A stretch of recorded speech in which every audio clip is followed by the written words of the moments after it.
There's a brand called Homeboy Industries. I've not seen them on the shelf. Yeah, I've never seen them myself. Let me search them up. Yeah, picture of them? I'm sorry, what was it There's called another again? one called Outlaw Snacks. They're just tortilla chips. I think I got the right image of it. I'm gonna post it.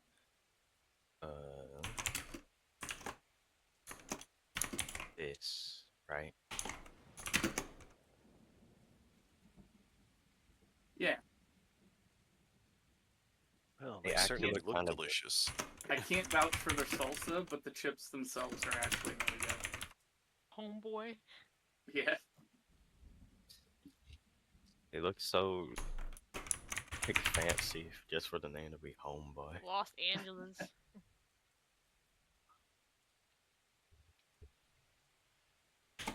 but they're really good for like if you like salsa, they're like really good dipping chips. Yes, salsa could be my blood. So good tomato sauce, so good spaghetti sauce, but you cheated on that the other day. Yes, I'm very much into tomato products. And peppers. If I don't get those though, I usually get the Kettle brand chips. Kettle chips are okay. Like those. I like the Hawaiian barbecue. I don't eat too many chips anymore. Neither do I. I have a bag of air fried kettle chips. Salt and vinegar flavored. I don't like the air fried ones. I'm about to hit the go live button. Oh, But still pause, by the way. Yeah, I know. I meant for the streaming thing. Pause. Yeah. there was a ridiculous thing that I remember from Carefree Bomb. He was playing this game that I forgot the title of, but whenever you press start, it says, "You be paused, brah." In a Jamaican accent. Yes, the narrator of the game is Jamaican, so they typed that out as if it had the accent. I love it. I You be think I paused, recall come him on. saying something like that. I don't remember the game, what the game was called. Okay. Chips look good. Oh. I usually get them with the it's the mango habanero hot sauce salsa. Yeah, mango habanero sounds good. Also. Okay. I'm just hungry. Sorry. You brought it up though. Audio sounds good. That's good. Just eat. Okay. We'll have it ready for Haunted when he gets in. But for now, who would like for a bonus hero point to do the recap of last session? I'm gonna pick. Let's do Cinder. You give me a recap of last session. So last session what happened was there was a huge fight and many people died. And also I wasn't here, so I'm probably just gonna I know that was kind of the joke. I know that was pretty good. But yeah, who would like to give a recap of the last session for a hero point? Feel free if you would like to, Tots. I'm not the best at this. I came by. Oh, okay. Well, if no one else wants to, I guess I'll try. I try You next don't even time. have to try, man. You're good at it anyway. Yeah, Baron doesn't have notes. He has a script.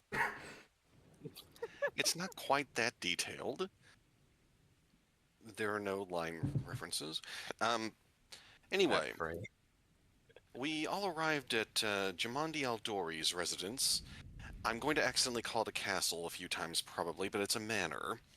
Yes. At the entrance, we were asked for invitations by a guard, where we introduced ourselves. First off was Orpip, a cleric of Desna, I believe. Wore a wizard hat and earrings indicative of his faith. Let's see. Then Nabal, a kobold. Whereas one pauldron carries a maul, Ulrich Dim, as his nickname goes, a human, has half-elf features that are relatively slight. Dark hair, carries an Aldori dueling sword, bolo and a bow. Sorry, bola and a bow. Deirdre, pale, looks a bit elvish, a little bit under 6 feet. Carries a mask with her. And then, my character, Ran, looks like I believe I used the word frumpy detective. um, Primarily uses a bow, but keeps a clan dagger hidden on him. Oh, I certainly won't call her Jumanji. That feels very wrong. um, okay, getting back to where we were. We're allowed into the main hall. Dinner will be served in a little bit, and at our table, we chat up some of the people seated with us. Rand speaks with Lindsay. She's from Pitax. Wants to find heroes. We hear a rather sad dwarf say that soon they'll fall into nothingness. Nabal wants to settle a score that was revealed in the conversation with, I believe, Dim. What else? Oh, right. Tartuccio speaks up. That was a great time. The great Tartuccio. His physical presence may not be great, but he more than makes up for it with ego. We hear from a member of the Varn family, an influential noble, seated by Dim. Magar Varn, I believe. Let's see. He would like to expand into the south. Honestly, that's why most people are at the dinner. He would like to make a town called Varnhold. Hopes to make an alliance with Dim down the road. We see a pale elf with a scythe, and a woman with heavy armor. I need to be doing this a little faster. As we chat a bit, Lady Jamandi enters. Given the nature of the Aldori name, it feels odd to call her Lady Aldori, since there are probably a few hundred out there. She arrives with Joseph Salumnus, the mayor of the nearby town of, I believe, Restov. Let's see. We learn the stolen lands failed to be settled for very long by anyone, and that many have tried at different points. Restov would like to fix that. It could be a trade partner with the new settlements we set up. We're allowed to stay in the East Wing. The armored woman from earlier is Valerie. She's a knight. Let's see, we learned some weaknesses. Social weaknesses. Like Lindsay likes performances. Amiri likes to fight. She's a barbarian wielding a very great sword. Great as in large. I assume it's functional as well. Nabal arm wrestles her and critically succeeds. Amiri liked that. The morose dwarf is named Harim. He hits it off rather well with Deirdre. The two depressed together. Yeah, I was gonna say that they emo together. Let's see. He follows, I'm probably mispronouncing it, either Grotus or Groetus. Rotus. Grotus, alright. Deirdre reads his palm, can tell that he's seen many battles. He seeks dwarven ruins. Around now, a storm is coming in. Probably the storm we're hearing in the background, but it started much earlier. We learned that Valerie served a noble in Restov, Darius Margrave. She's being sent to the Stolen Lands to expand his influence. She's kind of like a knight-errant now. Was a member, is a follower of Shaylin, but her relationship with the church is a bit strained right now. We don't know the specifics. Let's see. I believe Jathal is the elf who was seated to the northeast in the table. Seems a bit nervous. Let's see. Doesn't like her heritage mentioned. I know Harim ended up giving Deirdre a red-colored potion as they bonded. Let's see. Someone ended up speaking with 4 swordsmen at another table. Their group was called the 4 Swordsmen. Orpip charmed Tartusio by further inflating his ego, perhaps as a tactic to make his head explode from getting too full. That didn't happen tonight, but give us time. Dim ends up cheering up Jathal a bit. Let's see. Nabal wins an eating contest with Amiri. Whatever. Tartusio seems to be a little embarrassed, like he might realize that he's selling himself a little too much. Might be worth knowing for later. Let's see. Rand gains a little bit of influence with Lindsay. Nabal ends up getting a nice dagger from Amiri. Gotta remember we've got that. Around now the party ends, and we're ushered off to our rooms. Later, at about 3 a.m., we're awakened by a cry of pain. It probably wasn't someone stubbing their toe on the way to the bathroom. Just a hunch.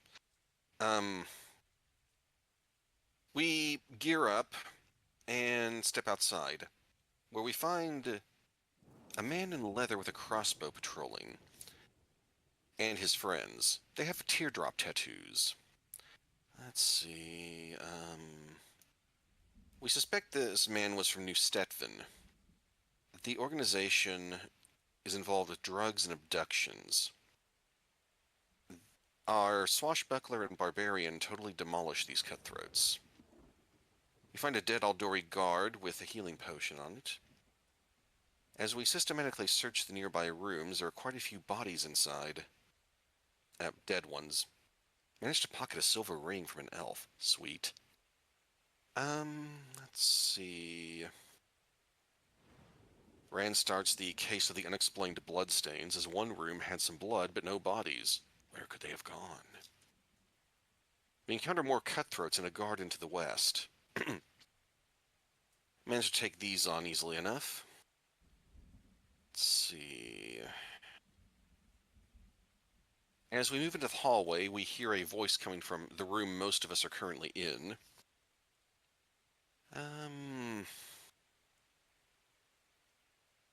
A loud one says it's going to smash a halfling.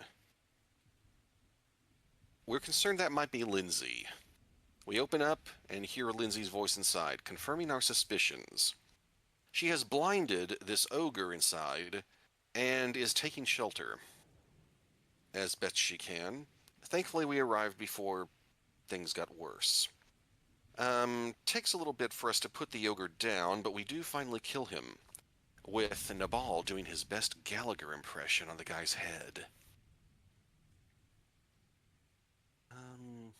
We learn from Lindsay that Amiri, Valerie, and others had ran off. Very responsible of them to neglect her. Dim's been battle medicine. Oh, that was a note for me.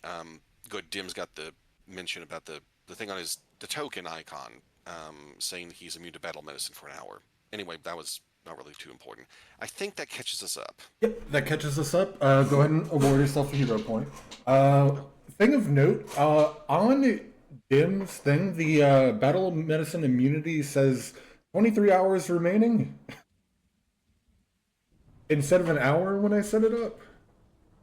Yes. Normally, it's a once-a-day thing, but forensic science investigators have it be only 1 hour at a time.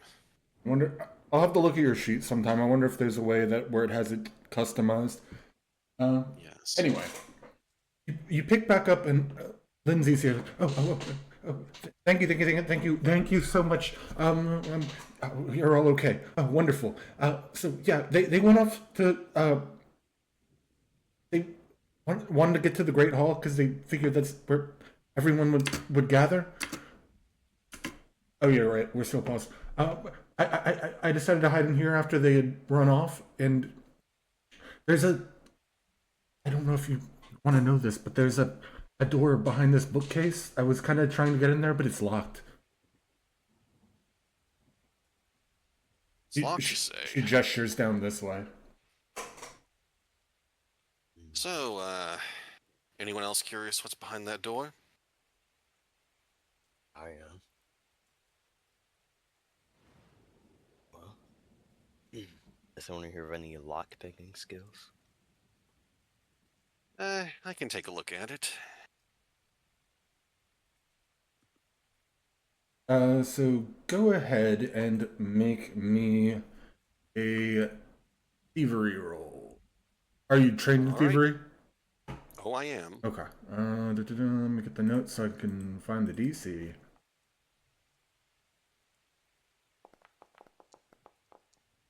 Hey, the dice are playing my dice. We need to roll it around. Doop, doop, doop.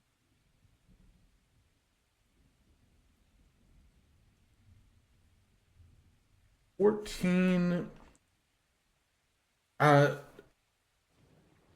You twist and turn, and you can't quite pick the lock here. Thing's stubborn. Well, if mind cannot take care of this, what about strength?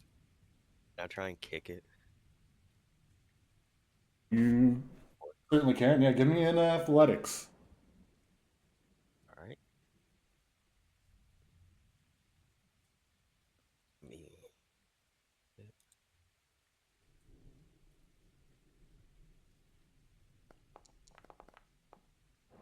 Oh, it was hovering on that nat 20. I don't even want to bet. With a 15, you kick, and it takes like you feel it starting to give way, and on the third kick, it caves in, revealing a room. If there's any larger people among, say what? I said, hey, Mark. Sorry,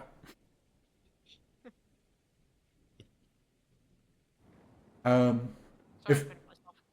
Oh, you're fine. If any of you are larger, you might have to kind of finagle your way in because of how it was kicked in, the door behind the bookcase is kind of barely open and stuck. So you have to shimmy in. The smaller among you can. So Orpip and Ross for sure you can sneak in, and Ran you have a little bit of difficulty, but not too much. In here, you notice if one of you would like to go in so you can see what's in. There's not much room. Okay, we in can there. move in. Yeah, there's not much room there. You notice another door to the south. Am I the tallest person here at the moment? I think. Well, you and Dim are about the same height. You're both like 6 feet, right? Something like that. I'll be counting on you two to reach the top shelf items. No.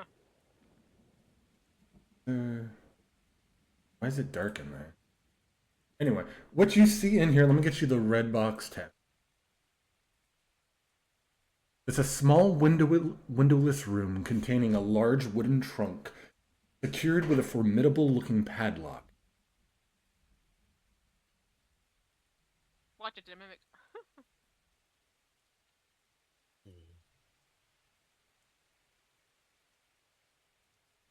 Yeah. It has That's it. Trish. The padlock has a rather large keyhole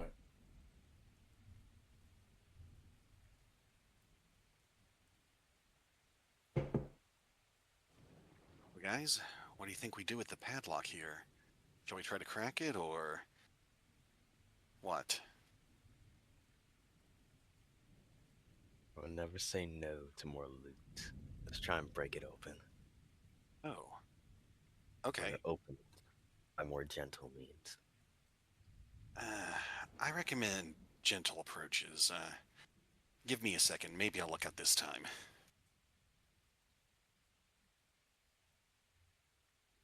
Should I roll thievery or something else? It would be thievery, yes. Okay.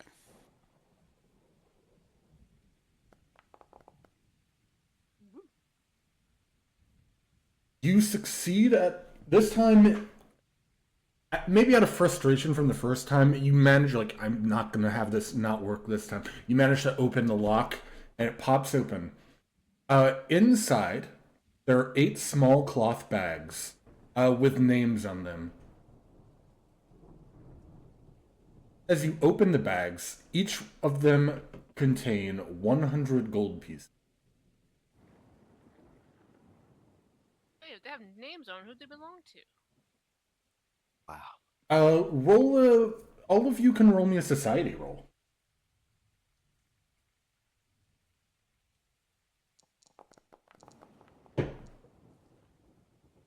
Okay, anyone with a 15 or higher.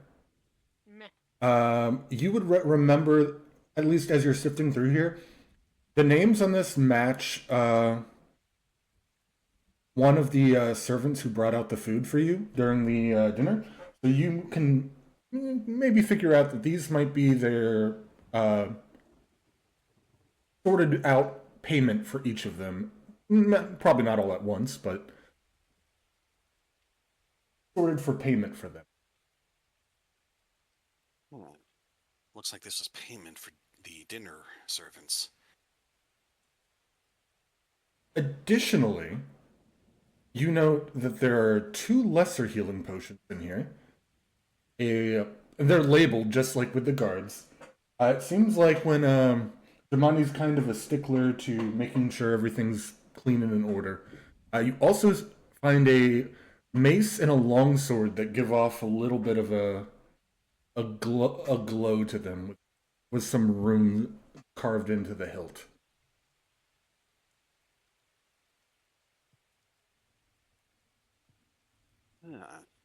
These weapons look pretty sweet. Who wants the potions? You know, I can read auras.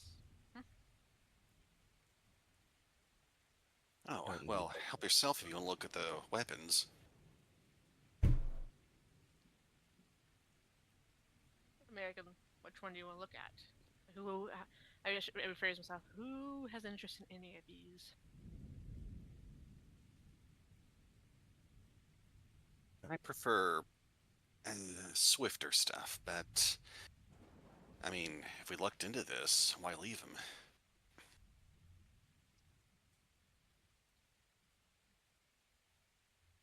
I'm good Ross, without you these you weapons. like bludgeoning stuff, right? You want the mace? I will inspect it and see if it's up or its potential. Okay. As you would note, this has a very similar runic carving to the dagger you were gifted by Amiri. You could, without much of a roll, get that this is a +1 mace. Basically, it has the rune of it's just a +1 rune, right? Potency. Yeah, because it still has a lot of the because Kingmaker has a lot of the pre-master terminology, but yeah, it has a +1 potency rune assigned to it. That's good. Same with the longsword. So the edges are keen, and it looks like they'd be able to hit a little easier than some of the other weapons seen in your travel. This is of high quality, I must say. I think I will take it for now.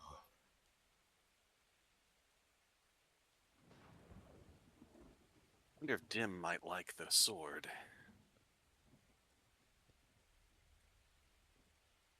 He pipes in that it's not his primary weapon of choice, but he'll certainly hold on to it. Right, if nothing else, you could probably use the rune. Okay. So the mace is going to fall for now. And the longsword is going.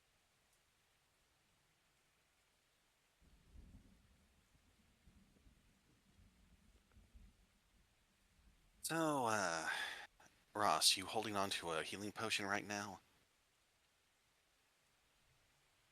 Or, even if you have one, would you like an extra? I'll hold one just in case. People are a lot more dangerous than I thought. Good point. I guess I'll take the other one then. Unless you'd like one, Miss Deirdre. Oh no, no, thank you. Unlike UFOs, I must try to keep my distance from big creatures such as these ogres. Hmm. Right. Well, then I guess I'll take the other healing potion. I did drag and drop it onto you already, so you should have it. Oh, good, good. So, I guess I guess we have to make up our minds about the money in the chest. I would deem to be. I mean, it is payment for the servants. It's not fair to be taken what's not ours. You're right. If the servants are alive, I certainly want them compensated. I agree. Now, what about this other door in here?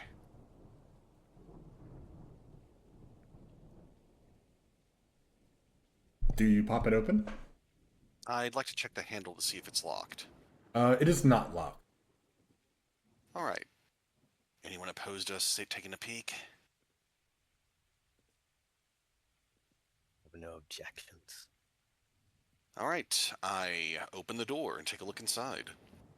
As you open the door, kind of pushes out a storage, like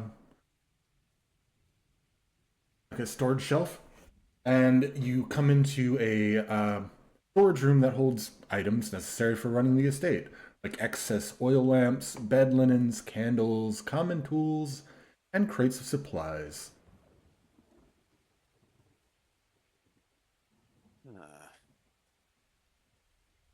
Well, anybody need some oil?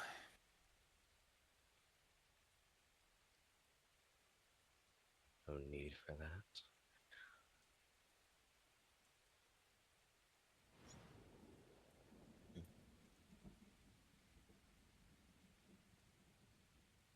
With that, anything you feel like you need, if you need something small, hammers, sheet, feel free to add it to your inventory now.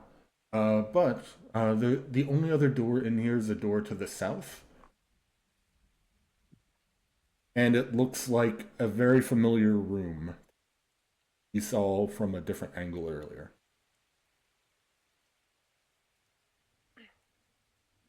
I guess I'll open it. It was open. Yeah. My bad. And now you're back out in the murder hallway. Oh, goody. All of you roll me a.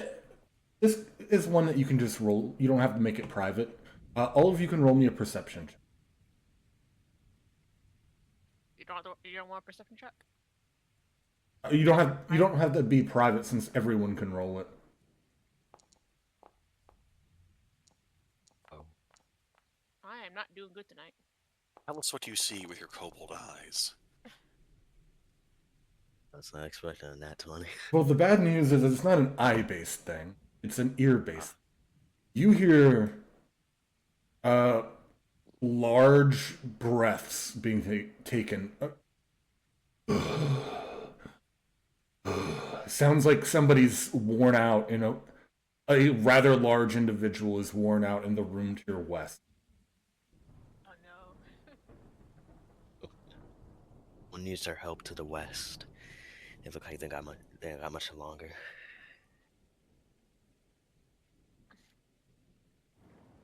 All right. I guess we're going in. As I step over the bodies. As you open the door, oh, hold on. Go ahead and stop where you're at right now. Deirdre, what were you saying? Sorry. Oh, nothing. I'm just commenting the fact that I step over these bodies. Let me make this guy visible.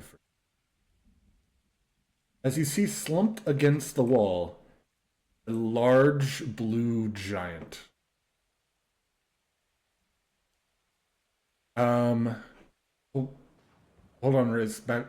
Ross, back where you were at for now. I gotta read the journal notes. This oddly shaped scullery contains 2 sturdy tables for prepping food, a large tin wash basin for cleaning dishes and laundering clothes, a hefty wooden bucket for hauling water, and many shelves containing goblets, plates, dishes, and eating utensils.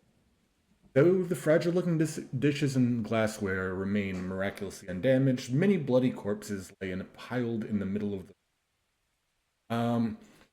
Yes, you see a large giant here, sitting down, breathing heavily up against the wall. Blood everywhere. There's a small trail of it heading up into the room to your north. He kind of just... You hear him give a worn-out sigh and just stare at you.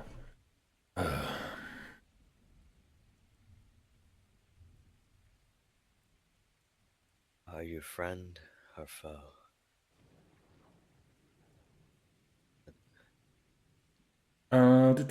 What languages do you... What language do you say that in?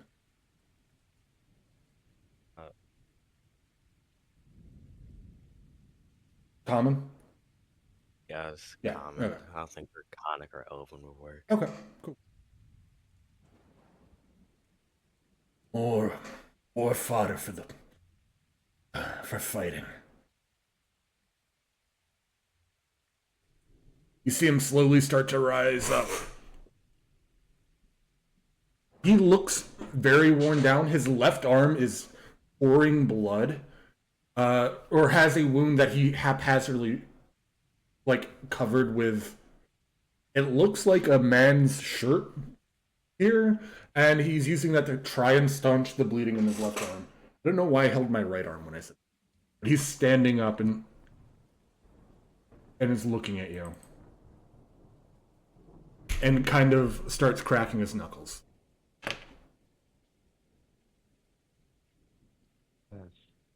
Must be fight. We already killed so many people here. What I was hired for. Well, seems like we have no choice then. Control. Oh.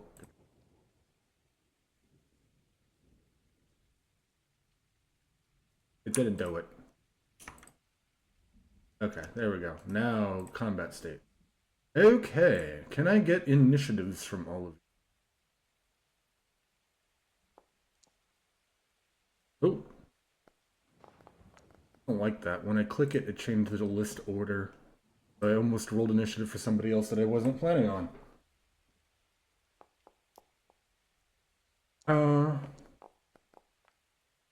And then one more.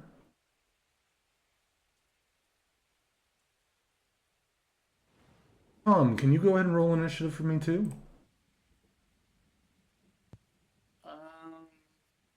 Good question. You should be able to either just hit the dice option on the encounter page, or from your character sheet on the left side, you'll see an initiative. Yeah, I wasn't sure if I had access to my character yet, because everything is dark. Oh, yes, because you're currently invisible or out of vision for the reason we discussed previously, but it's going to look like that for a bit for you. Sorry. That's fine. I just rolled. Okay. Let me put up the music for this.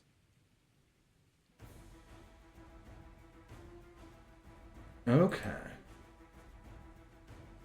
As the giant Jurgrindor stands up, cracks his knuckles,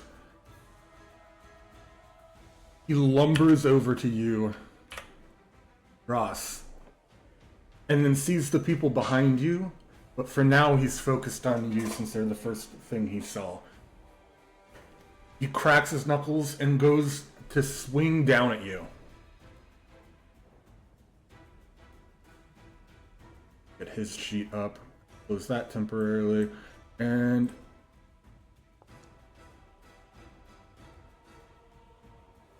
hits.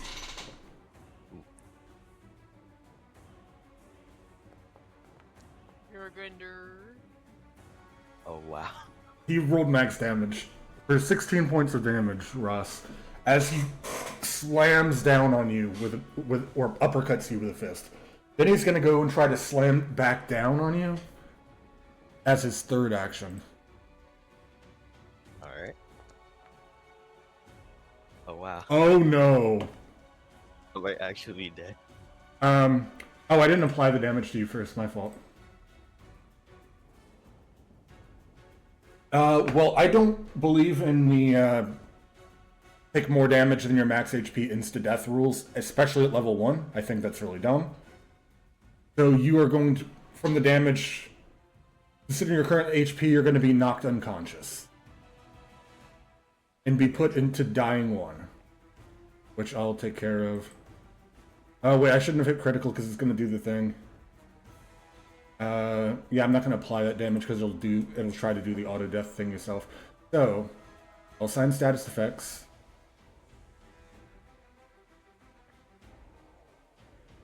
Nah. You're in Dying 1. Oh, no, it's because it was a crit, you'd actually be Dying 2. So close to death. But that's Jurgendor's turn. Oh, the other thing that happens when that happens, though, is your initiative moves up in front of the creature who KO'd you. Oh, I should put your HP at 0.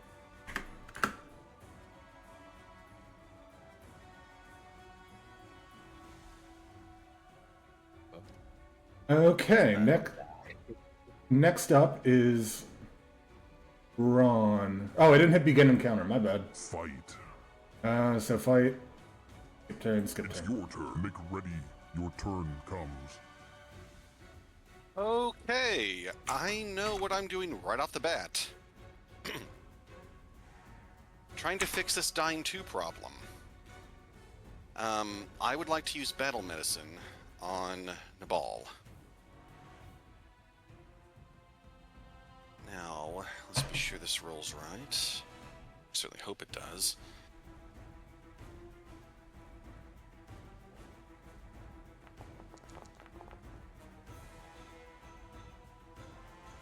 You got a 21, so you got 2d8. You were just going for the basic check, so you didn't get the Yes, you don't get an I- extra health from that, right? I'm Just the not 2d8. at expert yet, so I can't try for that. That's right. So, Ross, you get uppercutted and then smashed down to the ground, and then as you're fading out of consciousness, from that you feel Ron run up to you and just start like gauzing up the wounds, stopping any bleeding, and kind of like setting one of your bones that got messed up, and you heal for 5 points of damage, which removes the dying condition. Oh, wrong way. But you get, where is it? Wounded. Yes, wounded 1, I Wounded, believe. yeah. Well, it'd be wounded 2 because he was at 2 dying, right? Yeah. I thought it was wounded 1 when you first recover from the initial dying. Hold on, I And got then the if they thing go up. dying again, it would be wounded 2 after recovering from that. I might be misremembering, though. Death and dying, wounded. You get a dying condition. Add your wounded value to your dying value. Dying recovery. Anytime you lose the dying value, increase your wounded value by 1. If you take okay, yeah. So you're just wounded 1. You just start off Okay. higher on that. Because it happened immediately. Minor house rule is if you die in the same turn, or you're healed like in the same turn without getting to a death roll, you'll still have the grip of your weapon. You're prone still, but you'll still have your weapon on you. Alright, cool. Okay. Alright, now I would like to devise a stratagem. Okay. So go ahead. I'm thinking this guy is probably related to the case of the missing bodies. Yes. That, considering the pile of bodies here, that's an assumption that you can make. All right. Well, why does it zoom in like that when I do this? I don't know. I like it, but I don't like the zoom in. I like everything else. So yeah, go ahead and roll for your device stratagem. Whew, it went to that 1 for a second, but you have a 19. And I also get a free recall knowledge. You I sure would do. like to try society. Yeah. Yeah, you don't have any applicable lore, so society would be the roll you'd make. All right. Make sure to roll it privately. Shit! I didn't do the private thing. I am so sorry. Well, I could undo that and roll again if you prefer. let it rock. Okay. Here's what you know. Or actually, what are you asking about him? I would like to know what his lowest save is.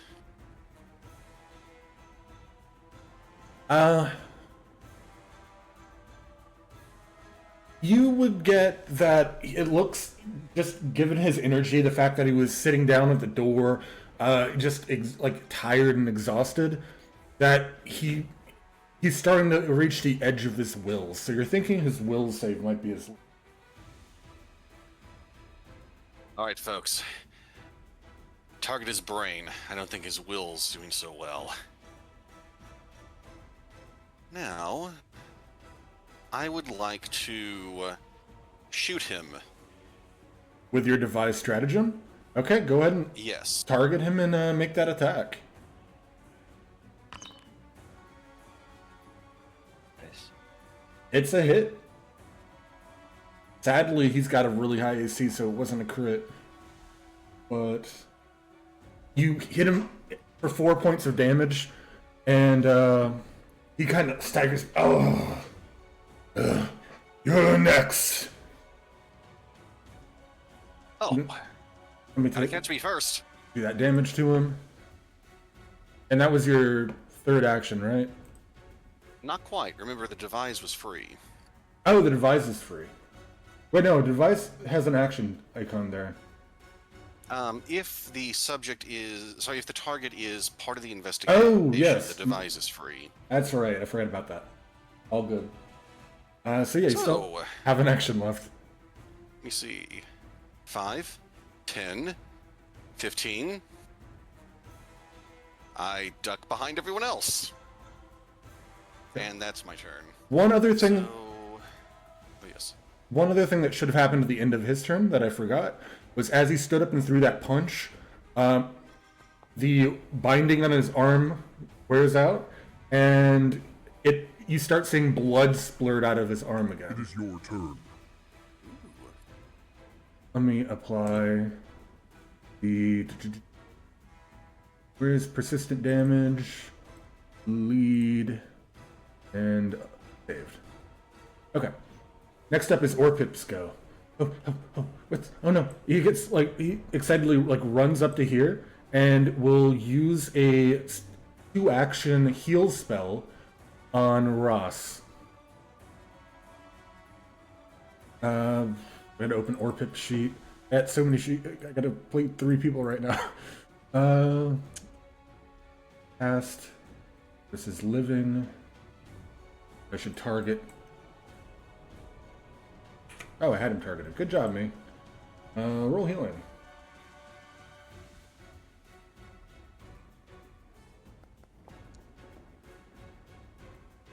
Okay, Ross, you get healed for 10 points. And because he magically got healed, I believe you lose the wounded condition. Or no, it has to be to full health. Oh, one thing I forgot.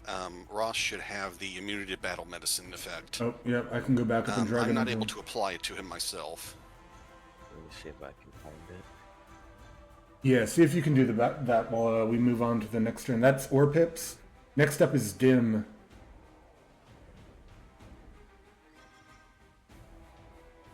Why did it pull up persistent damage for Drugandor again?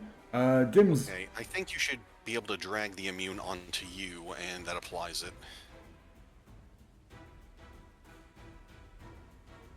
Right? Yeah. Got it.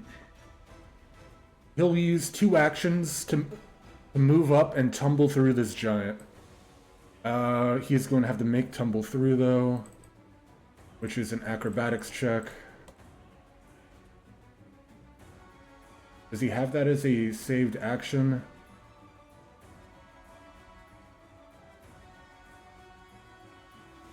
No. Or wait. Woman combination. Now I don't see it. Okay. So he rolls up and tumbles through. I'll just roll acrobatics.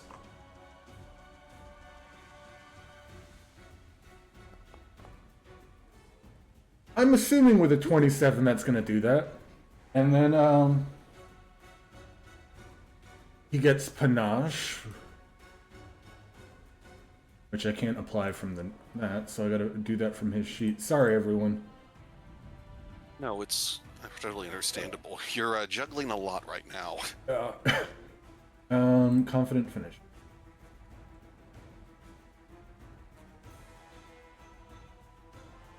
Okay, so he'll, with his sword out, he's going to try to use his confident finisher.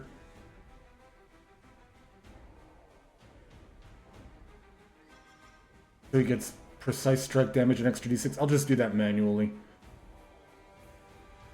So he's targeting him.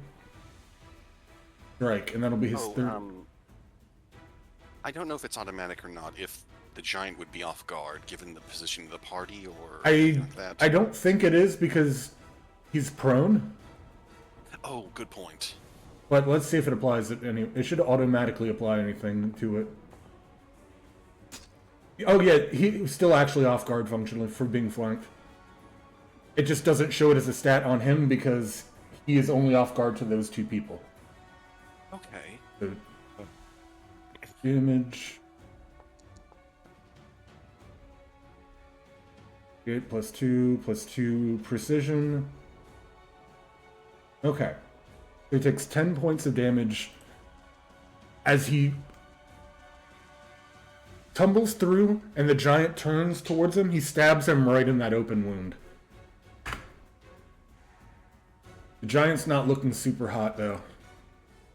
And that's the end of Ulrich's turn. Deirdre, you're up. Oh, goody.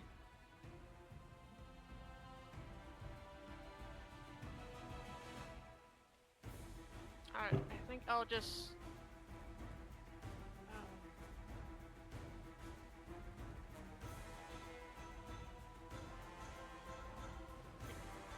I'll target Mr. Giant Man and shoot a phase bolt at him for now. Okay. Yeah, you should have line of sight to the lower half of him through there, from where you're at. So go ahead and roll Phase Bolt. It's an attack.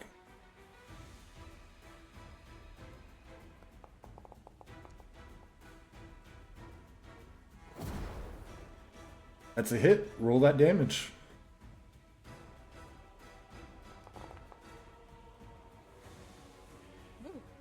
Takes 5 points of damage, and he staggers back. Ugh, I haven't heard any bell. One more round. That'll be his turn. Or, sorry, my fault. My brain's not working. You still have 1 action left, Deirdre. I'm just gonna move over here for a while. Okay. Next up, Tom. You hear a bunch of commotion from the room to the south, from the barrel that you've been placed in.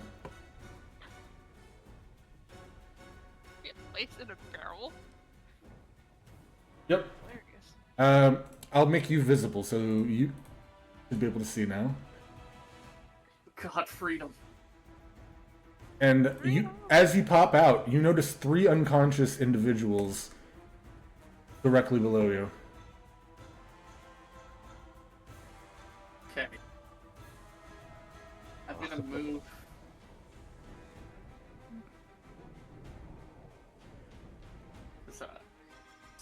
forward.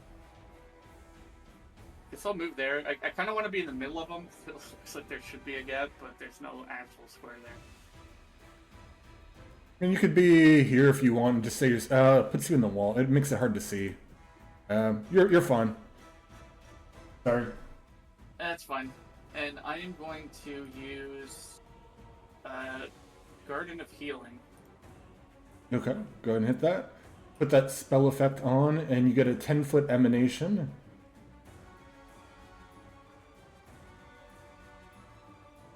So each of them... Can you move off that square for just a moment?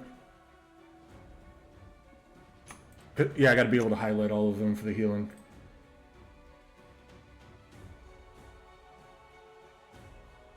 Yeah. As they all rouse slightly from unconsciousness.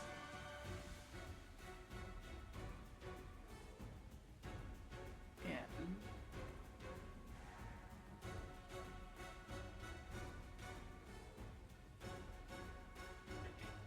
I'm assuming I can't really see what's going on. So, You still have an action left, so if you want to move to where you can see what's going on, you can.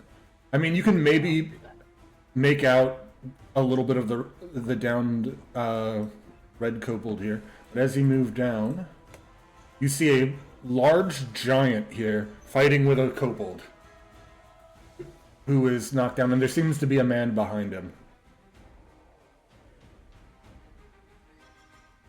okay. Yeah, I think that's my turn. Okay. It will be your turn next. Ross, you're prone, wounded, and off guard. What do you That's do? one action. Right.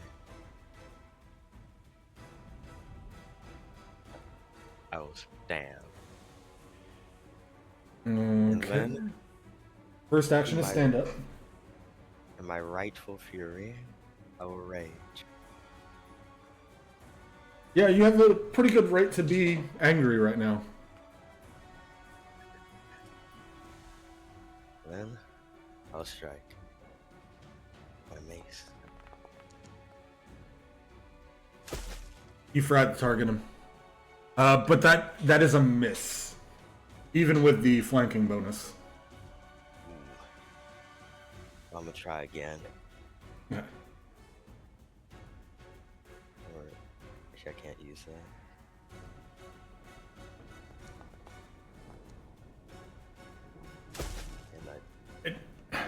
And The sudden I'm sorry. the sudden in and out of consciousness as major attacks not hit quite as hard as like you're kind of just trying to recover mentally and your eyes are like blinking in and out and you're still swinging but you're not getting the full effect of it that you would have gotten from your previous swings where you've flattered people. Yeah. And that's the end of my turn. It's your turn. I'm not going down alone. I'm taking one of you with me. He starts breathing in deep and then is going to use chill breath. Oh, it's a good thing I stepped out of that way. Whew. Oh, wow. I guess I should click the action.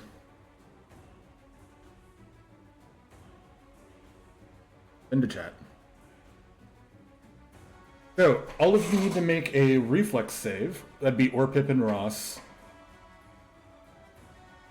Right? So glad I moved. I'll die. Orpip is not known for his reflexes. I lied, apparently. Underestimate a short person. So save difficulty was 18. You had a 15, that's a failure. Orpip had a 21, which is a success, so he takes half of this damage. Alright. And Ross, you're going to take the full. Oh. Did it... Rolled it separately? That's weird. I only clicked it once and it rolled it twice. But, so you'll each take 6 points of damage. Well, oh, it did the 11. Rewind. No. With that, put the damage on the 6. Thank you. And he'll take half. But that's only one action for him.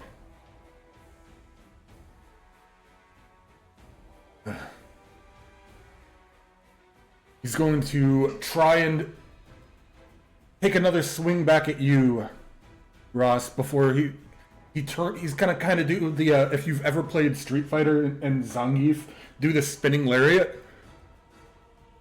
Okay. So he's gonna do one strike on Ross and then a second strike afterward on Dim.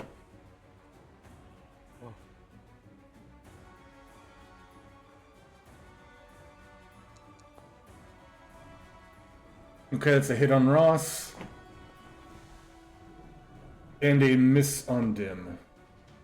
Ross, you'll take Let's see.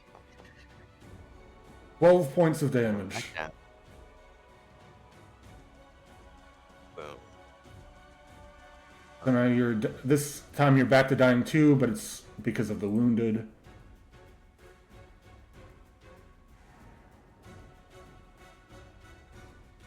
And that is his turn as he takes persistent bleed damage. Why did it just do 1d6? Weird. You are next. Okay, it does it at the end automatically. Good to know. He's really not looking good. Ron, you're up. Nerd is angry.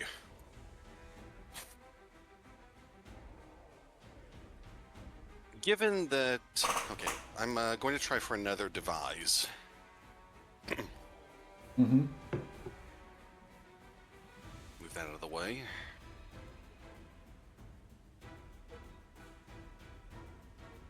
Oh, why did it untarget him?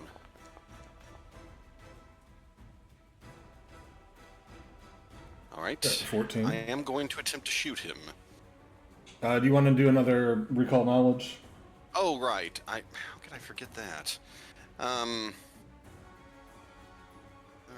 let's try this roll again. I will make it secret this time. Thank you.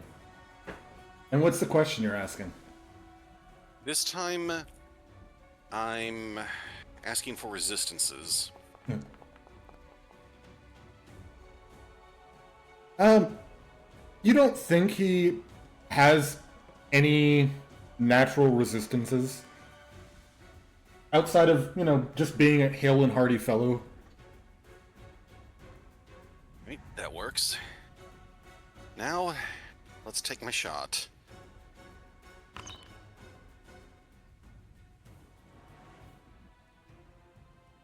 Yeah, that's a hit. Roll damage. And describe how you finish off your Grindor. Well, he was talking pretty big, so I fire the arrow straight at his mouth, piercing that beard.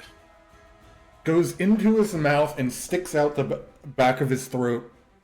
Or not his throat, the back of his head. As Dim can see that on the opposite side. And he is dead. Oop. But we'll keep it in initiative order because somebody's still unconscious. Well, I know I had one more action, but treat wounds is an out-of-combat activity. I'm not sure how many actions that would take if we were trying to do this in initiative. Now, treat wounds is different than battle medicine. It's a much slower thing. Yeah. Treat wounds you'd have to do out of combat, I believe. Yes. Yeah. So, I'd like to move out of the way for Orpip to try doing something. And that would be my turn. Yeah, It's your turn. Orpip runs up and uses a level 2 heal spell. Or not level 2, but 2 action heal spell. Oop. As you heal for 14 points of damage. Nice.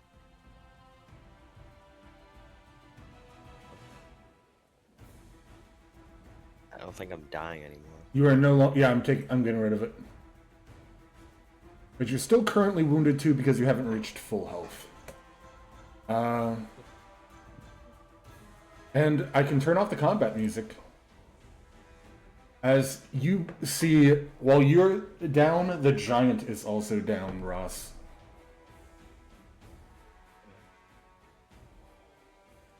I can't really think straight right now. You know, in the encounter. You guys also see a strange little plant thing in the hallway to the north. I try to keep the plant in my line of sight as I bend down to check on Ross. You okay there? He really took some nasty blows. Barely. I can barely stand right now.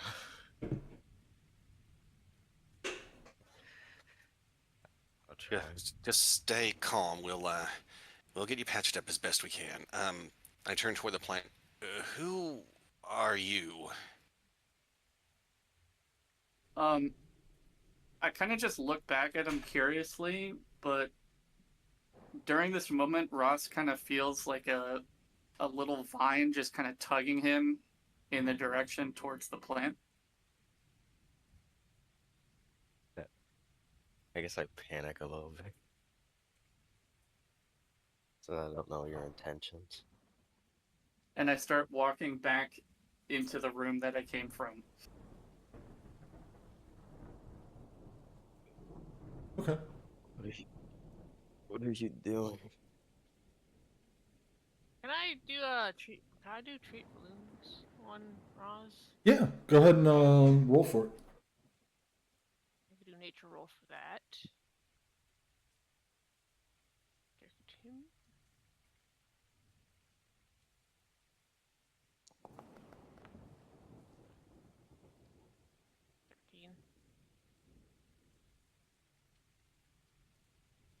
I'm gonna go with a natural medicine thing. I think you'd have to hit 15 for it to be successful. I tried. While Still this not is working well.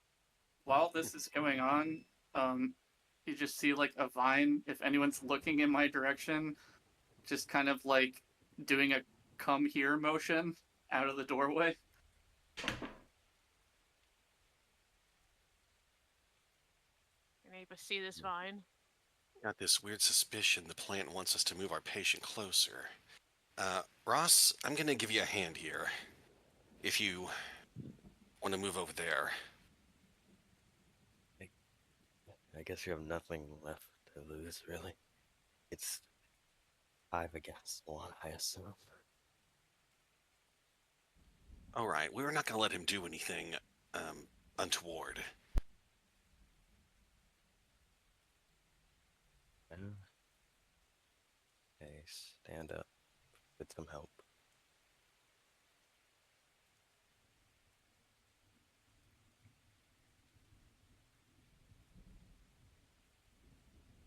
So you guys stand up, or Ross, you stand up and grab, I guess, Ron's shoulder to help brace yourself. Alright, so I guess the plant wants us to go this way.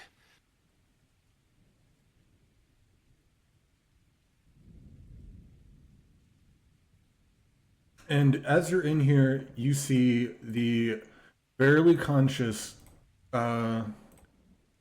forms of Harim, Amiri, and Valerie.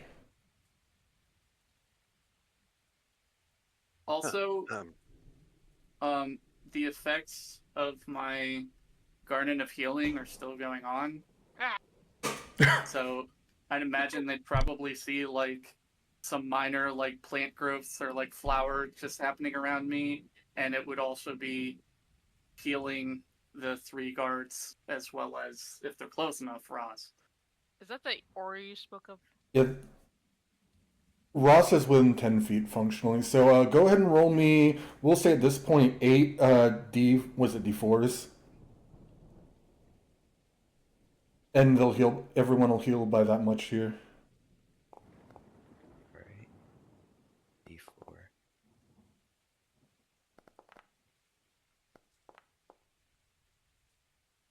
Oh, not you roll it, Tots. This is for Tom's ability.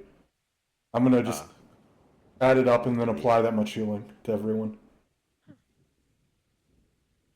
So that was what, 4. 9? You can type in at the bottom. You can just click the D4 buttons. Or I guess you could type /roll space Yeah. 8d4 You could do that as if well. you want to get it all done in one action. That's what I should have done. Thanks, Mary. Okay, so everyone heals for 19 points. What? Oh, I'm sorry, I what this- can't do anything. Don't know what this light is, but it feels pretty good. No, anyone within 10 feet, you're good, Deirdre. As you start getting close, you felt like healing energy wash over the plants, or come out from the plants that were near Tom. Tom, I'm going to move you temporarily so I can heal Amiri. Okay, sorry. Good. And because I'm just going to move you here now. That way you can't stand on a conscious person. Good call. Removes the wounded condition for you, Ross. Nice. Because you're up to full. Wow. That's some amazing healing magic you got there. He says as he like gets like leans on his mace now. How tall is your character, Ross? 3'5". Actually, can I even do that with a mace? I think I can only do it with my maul. Yeah, a mace is still going to be... Character- A mace is one-handed, it's going to be sized to you, so it's probably only going to be like a foot. I guess I lean against the wall then. So I just kind of look up at Ross and just kind of nod my head.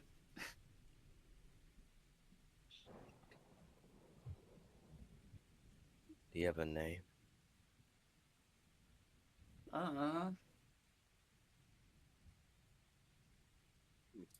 I speak in Fey. Thank you. So my character kind of does this kind of weird twitching motion, and you hear a sound of kind of an odd combination of like rustling leaves and twigs, and almost kind of like a whisper of sorts. For you, Bowshard, I'm gonna use the willful medium Okay. feat to host a spirit.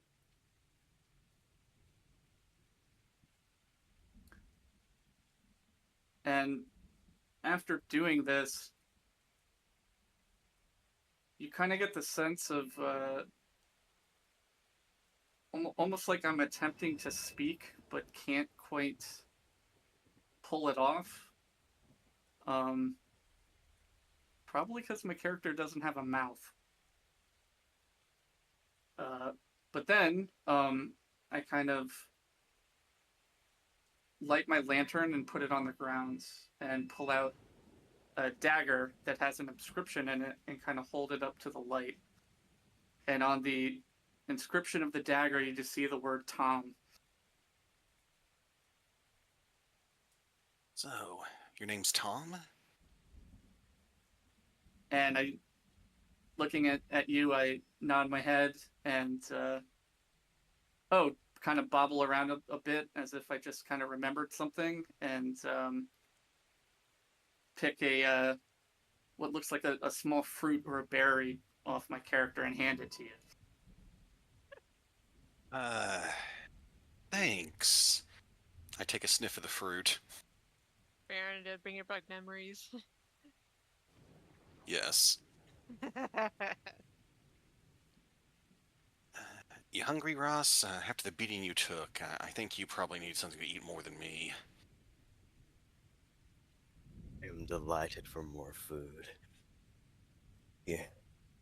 I Can hand have the some? fruit to Ross and then carefully observe what happens as he eats it.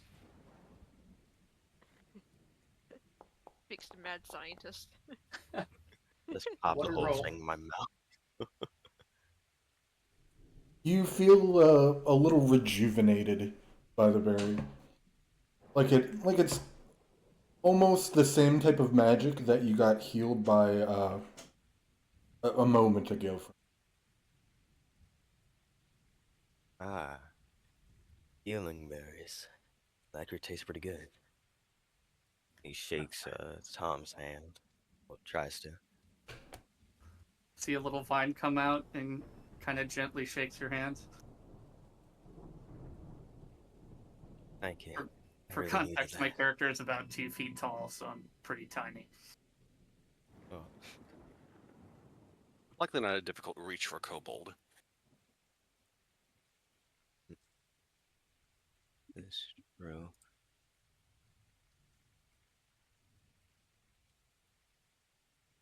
Well, that is seriously relieving. I turn toward the 3 people that haven't spoken yet. How are... Oh, wow. How are you guys? Amiri pipes up. Oh, doing better. Doing better now. Made the mistake of trying to fight the giant one-on-one. Ow. He took my sword in the arm, though. That must not have felt good. I assume he's dead. Oh yeah, he's quite dead. Ah, good.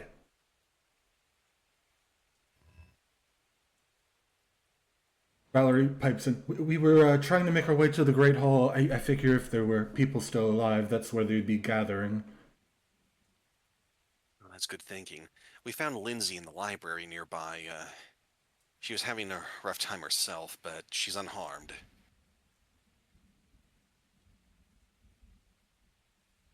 Oh, that's good. See, Roachus hasn't come to claim her yet. Pipes in I do Harem. that thing Yeah. where your lips fold inward a bit, like you're trying to suppress making an expression.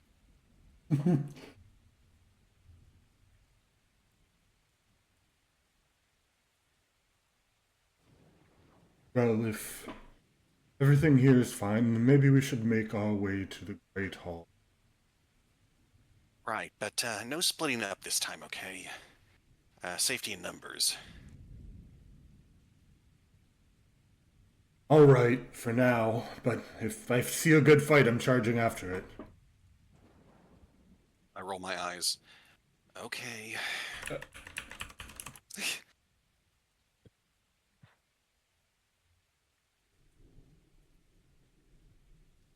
Oh no, I've doomstacked them. Okay, I fixed it. Oh, Lindsay, you've caught up. Excellent. Oh, I heard fighting, and I thought I might be able to help, but looks like you guys killed a giant. That's awesome. Yeah. Yeah, that was a little intense. Our friend here, and I gestured toward Ross, took quite a beating, but he pulled through, thanks to our new friend over here, Tom. Oh, you're a Just Lishi, kind aren't of you? bob and nod. I've read about you. You're plant dudes, and oh, I think you can make like plants that heal people, right? And I nod. She's like excitedly. She's got like a book out. And she's taking notes. Oh, Amiri, Valerie, Harem, you guys are alive. Awesome. As you guys regather here, you notice that there's the door to the west, which will take you to the Great Hall. There's also a door to the south. Well, folks, do we go barreling into the Great Hall, or take a peek through this door down here?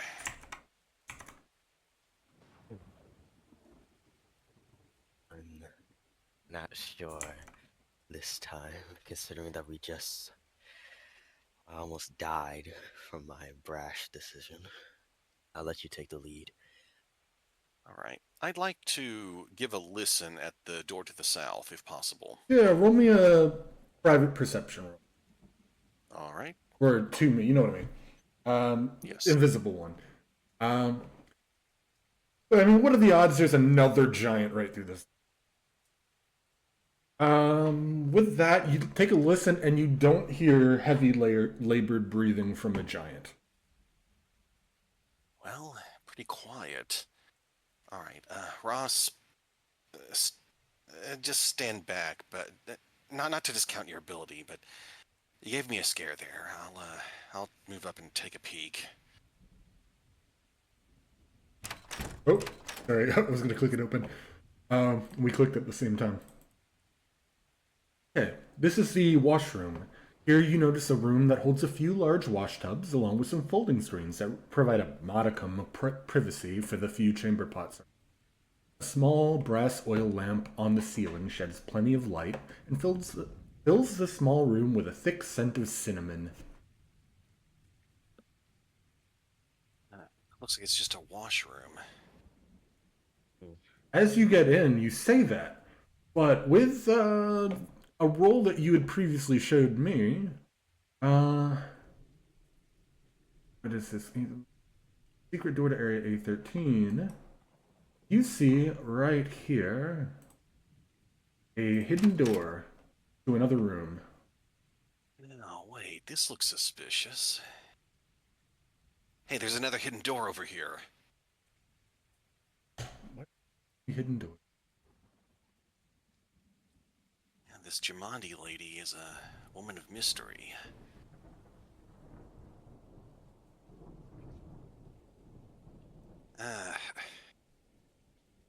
Alright, we've got another door here. So this, just judging by where this is, you would know that this would lead to the Great Hall as well. But this door, as you push against it, doesn't seem to be barricaded. Alright, given the layout, I think this will get us where we're going, but might have the element of surprise if we go in. Alright, I try to lower my voice a bit. Is everybody ready? Ready as I'll No. ever be. Okay. You get thumbs up from the NPC. Okay. I try to avoid notice as I open the door. Yes, does anyone have any exploration actions they'd like to have up as we change scenes? I mean, I'm just following suit of the party for now. I got none. Okay.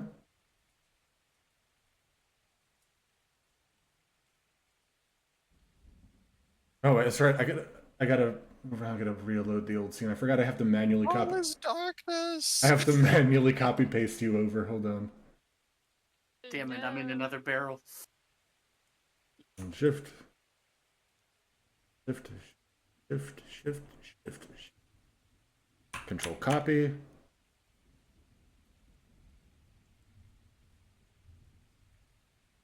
And we'll pause. Oh, I know that's a lot farther out from the door, but it kind of does that automatically with this. okay. Okay. So Wow. let me set this. Yes. Let me set the scene for you. It looks like a boss room. The Great Hall looks much different than it did hours ago during the feast. 3 of the long tables had been turned up their sides and pushed against the large entry doors to the south to form a makeshift barricade. Dishes, broken goblets, and bloody stains mar the floor. At least a dozen bodies lie against the east. Lady Jamandi's guards gather at the barricades and in front of the double doors leading to the west wing. These doors are sealed and several tapestries have been torn from the walls and wedged into the gap between the floor and the door in a feeble attempt to keep smoke from flowing into the hall from an apparent fire in the... And then I gotta make some people visible.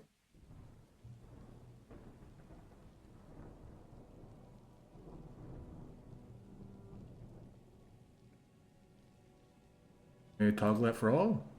Hey, it toggles it for everybody. So you see... Oh, I still have everyone highlighted. Stop. Oh. Everyone move over to now. Synchronized guarding. The newest Olympic sport. A man with a rather nice shield pipes up. Oh, intruders from the east! The guards turn. Oh, hold on. Not intruders. Oh, it's you all. Sorry. We're a bit on edge. How did you get here? What's the situation like in the East Wing? Oh, the East Wing. It's kind of a bloodbath.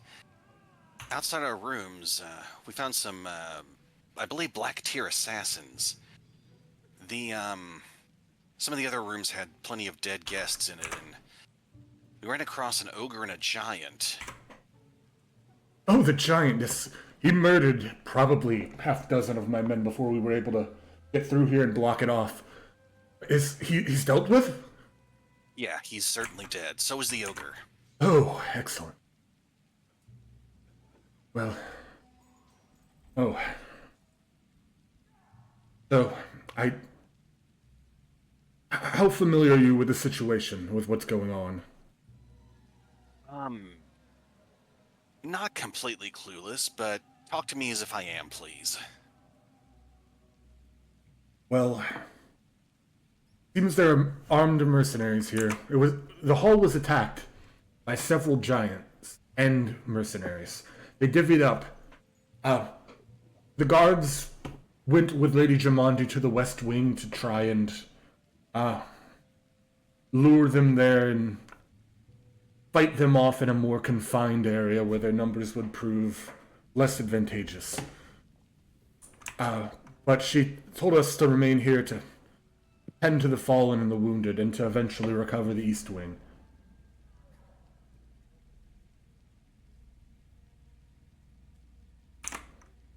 Well, as far as we can tell, you're looking at all the survivors on the East Wing. That's a shame. Plenty of good men on that side. Oh, sorry, the manor. They were setting fires in the West Wing. Were they doing the same in the East? Do we have to deal with that? Well, we didn't see any fire. Didn't smell any either. Hopefully they weren't trying that. That's good, at least.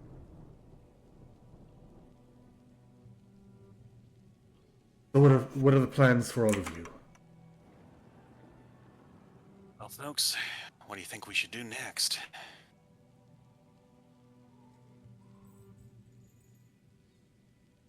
Well, I think we should certainly find the lady of the house at some point. I mean, she's all right. That's a good point. It definitely seems like there's a fire going on the west side, as you said. Any idea where over there you think Lady Jamandi might be? Oh, she mentioned that she was looking to recover the dueling arena, as there's some of her important personal effects are there, as well as it being a good room to lure them into, as there's as soon as you walk in, there's a banister there, so you can kind of use that to put them all into a line. That was her intention. So if she's still... Oh, he stifles that thought. She'll be there. Alright, so I'm not sure about my friends, but I'm not too familiar with the layout of the mansion. How would we get to the dueling arena on the West Wing? Well, sadly, you're going to have to go through the fires to get there.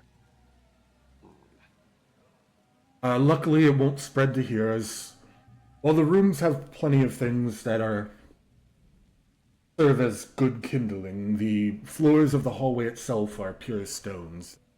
It's less likely to spread here.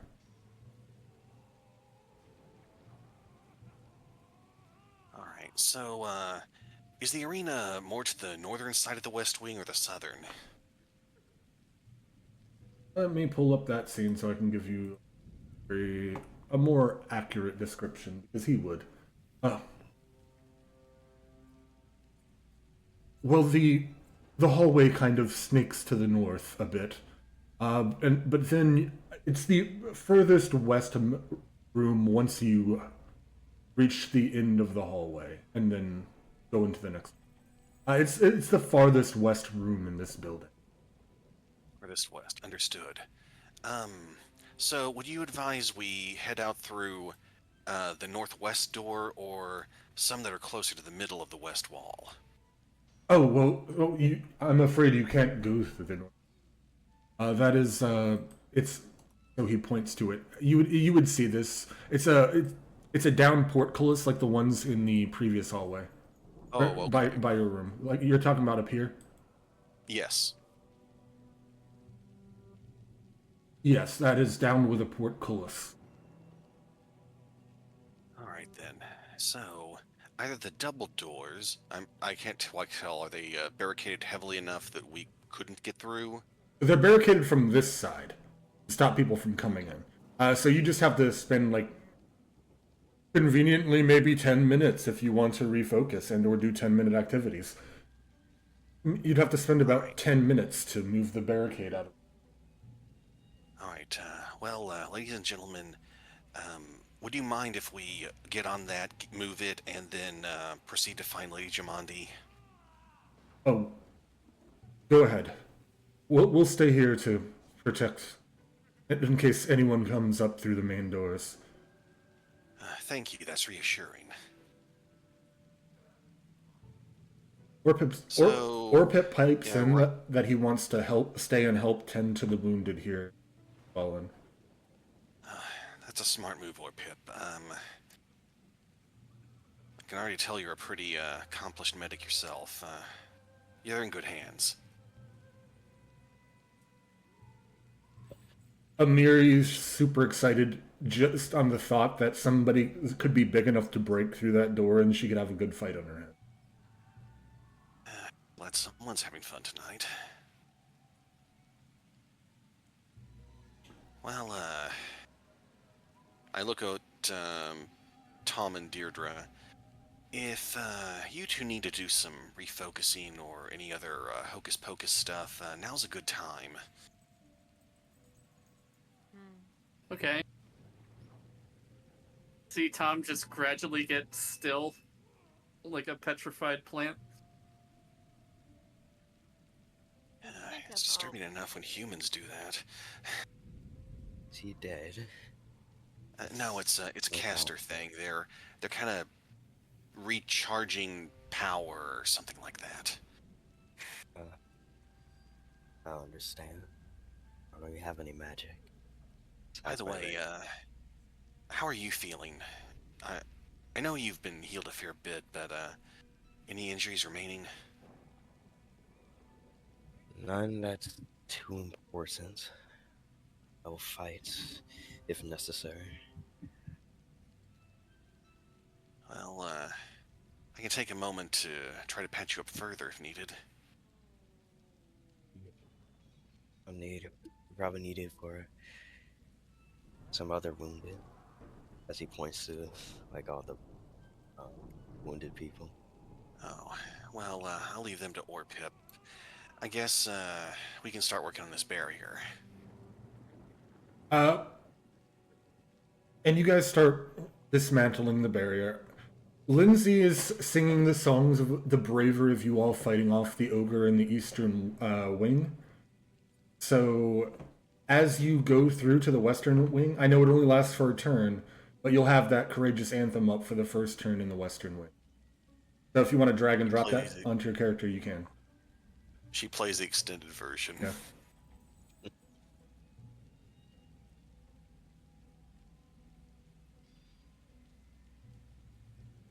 I should probably do that for...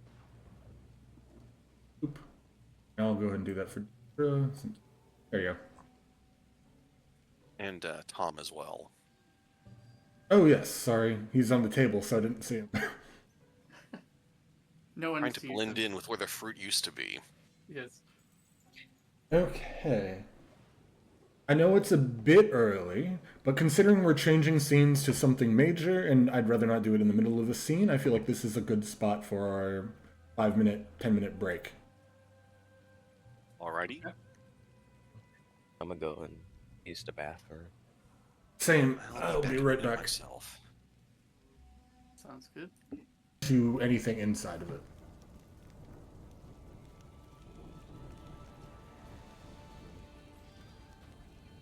And now let me get you to box 10.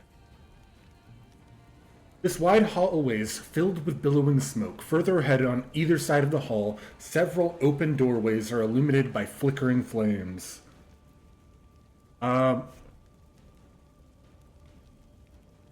So, you may have noticed I put something into chat.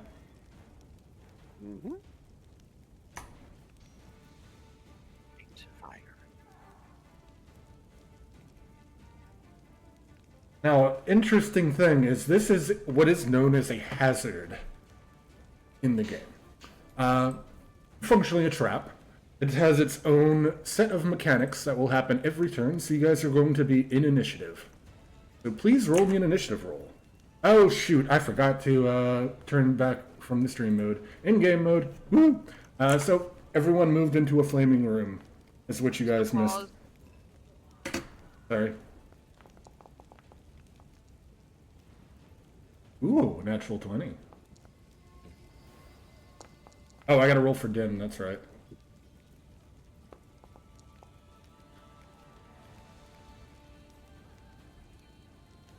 So, begin. Combat begins. Let me get you the effects that are going to happen here.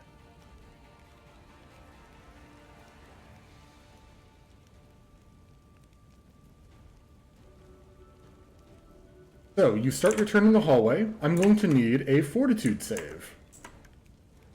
At the start of your turn, Tom. Oh, just the rolls Yes. at the start of the turn? Okay. Yep.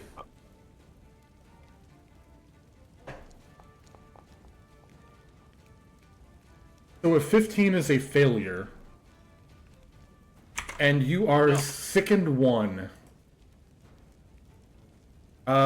So anyone not familiar with the sickened trait, I am not. you feel ill. Sickened always includes a value, which is 1. You take a status penalty equal to this value on all of your checks and DCs.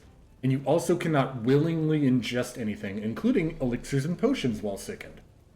You can spend a single action retching in an attempt to recover, which lets you make a fortitude save against the DC of the effect that made you sickened. So you would have to hit the DC of this, which is higher than 15, to become unsickened. You also, because you failed that roll, take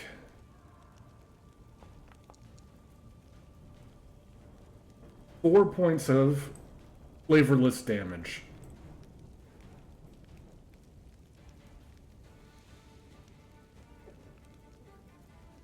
Okay. What are you doing for your turn, Tom?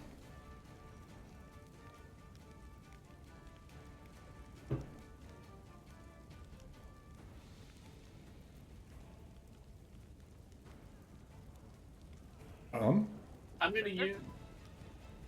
Yeah, I'm here. Okay. I just asked what you're doing for your turn. Yeah, I'm gonna cast Rousing Splash on myself. Okay. So you gain 1d4 temporary HP. Yes.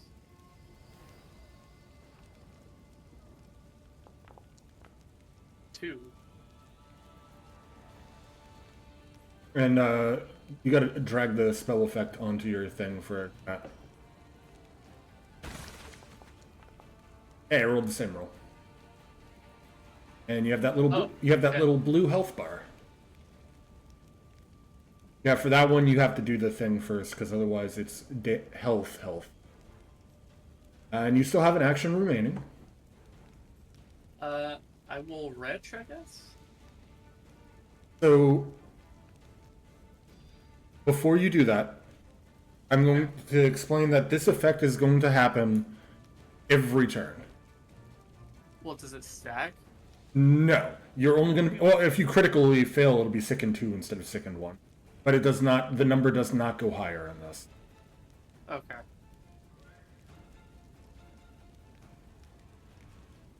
I guess I'll just move further into the room. You see 2 rooms now with entryways burning with fire. Are you just moving the 2 squares there?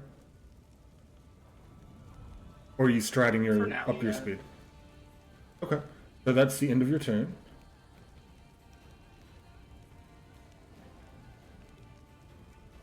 Are you just trying to see what that spell does? Yeah, sorry. Make sure you unlink it, because clicking that to put it in chat should count it as a cast spell. How do I unlink it? Or not unlink it, you know what I mean. We don't, I guess. Okay, clap. Okay. No, never mind. Okay, no, you still got 1 out of 1. You're good. Alright. Ross, you're up. Oh. With that, you critically succeed.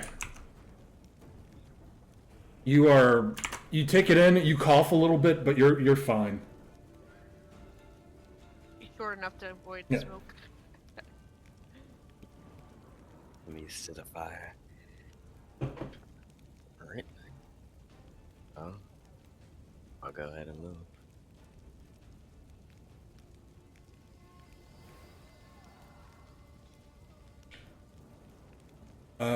Tom, I went ahead and manually removed the 1-turn effect from Courageous Anthem that you have. Okay, that's fine. Just for future, if you know, it's all the effects are new to you, so it's fine. But if it affects 1 turn, just right-click it in the top right where you see the little status symbols. Okay. And it goes away. Sorry about that, Ross. Go ahead. You move up into the hallway. Can I use fight fires for this room, or? This room? Yes. You would have had the movement. You would have to actually kind of be in the room for it. So if you want to move there, that's fine. Over there. Yes, so you can fight the fires. Do I need to repost that? I got it. Okay. Or athletics.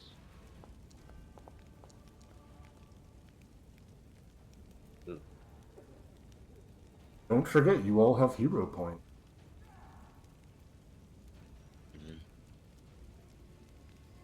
Is it? I won't use it yet. Okay. You start trying to lift up the burning banisters and trying to like push them towards like trying to cover up the fire with it, but it's not getting much effect. You do still have 1 action remaining. You could try to fight the fires again. I'll try again. Okay.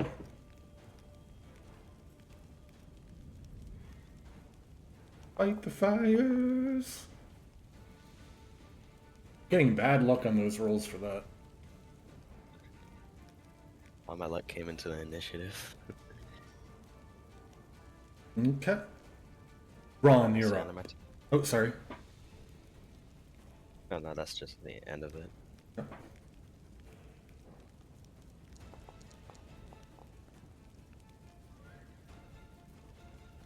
You have to take your fortitude. That is a failure. So you are going to take. You're going to be sickened 1. Cool. Appreciate you applying that. And what was the damage again? It is D6 of typeless damage. Damage type damage. You take 5 points of non-lethal damage type damage. As the smoke starts to choke up your lungs.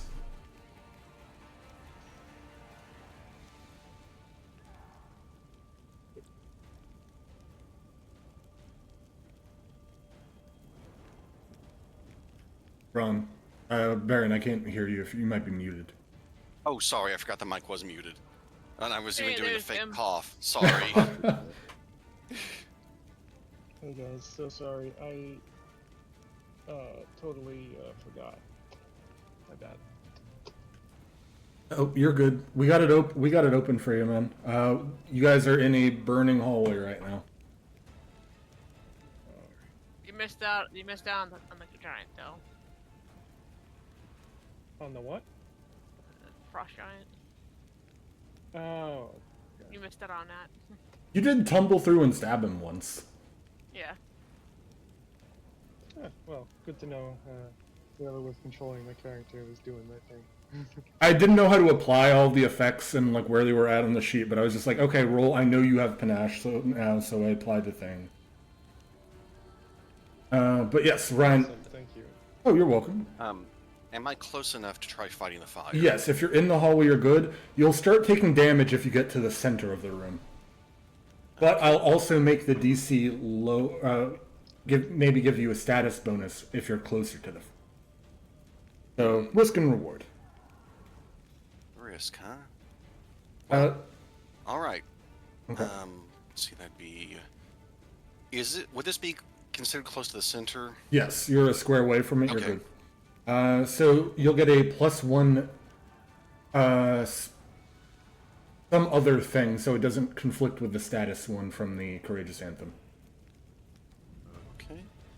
Now let me find that link. There it is. Okay, I was gonna say I can repost it if you need to. For anyone who doesn't Alright. have it, I'll put it in. Honestly, yeah, that probably is for the best. I'll just post it every couple turns. Alright, now... Crap, this is taking a bit.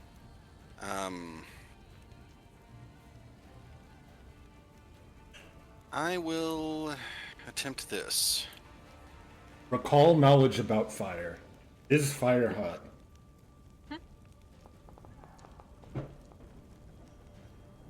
Okay. Oh crap, I didn't apply the +1, my apologies. I mean, you still succeeded, but not enough to critically succeed.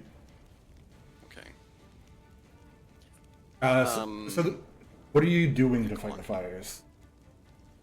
I'm trying to grab things that seem like they wouldn't catch fire, and using them to try and smother the flames. Yeah, so you start smothering the flames. The fire is starting to die down in here, in this room. So I do have one more action. May I attempt this again? You sure can. And you can still get that +1 bonus. Ross, don't forget to take off your Inspire Courage, by the way. Yeah, Lindsay sang an inspiring ditty about your heroics as you walked into here, so you all have the +1 from Inspire Courage this first turn. Alright, let's try this roll. That is a success as well. The room is almost nearly put out. There's a little bit of fire down still by the window down here, but this room's almost fully put out. Alright, that's my turn, and You're going to take 2 points of fire damage alright. for being in the fire. Take care of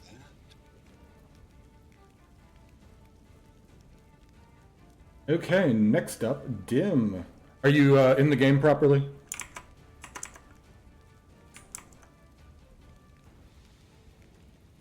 Yes, I am. So we're putting out fires. Is that what we're doing? If you want. I mean, that's... so in the last room, to get you up to speed, you talked with Evenzi, and he's like, most likely, Jamandi went off into this hallway with to lure the giants and bandits, or the black tier assassins, into a more funneled area where she could fight them more easily. Because while she's a great fighter, being surrounded by 20 people is bad for your health. So she's most likely in the dueling arena, which is the westernmost room in this side of the building. And which direction is west on this map? Is north up? North is up. So west, the rooms are to the west. They're not any of these on fire rooms, notably. You said you'd have to go up into some other rooms to get to that.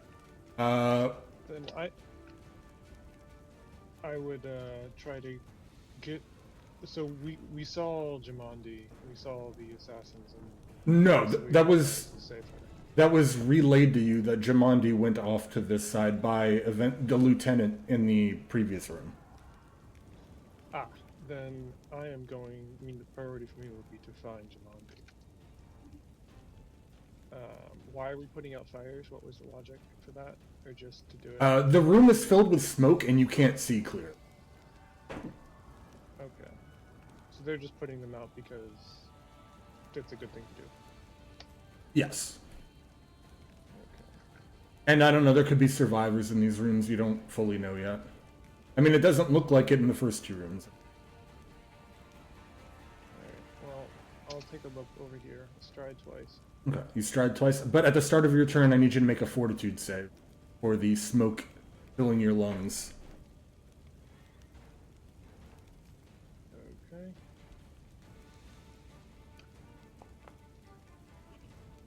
Okay, that is a failure, so you're going to take Sickened 1, the condition, and you take 3 points of non-type, non-lethal damage as the smoke starts to fill your lungs.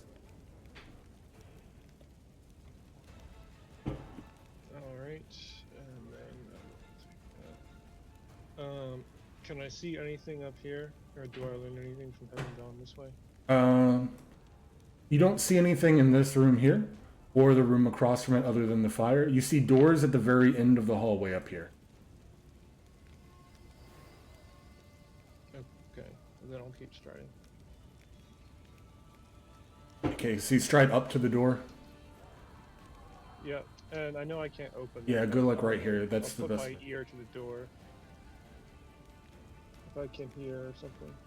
Yeah, it's going to be a high DC because there's crackling flames around you. But go ahead and roll me a private perception. I'll tell you if you hear anything. Okay.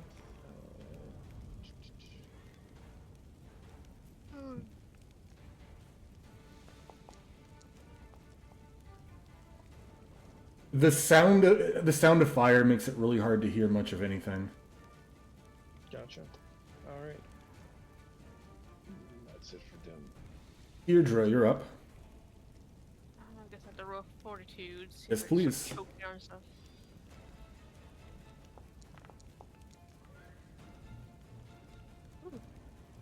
What is the DC on that? That's going to be really close.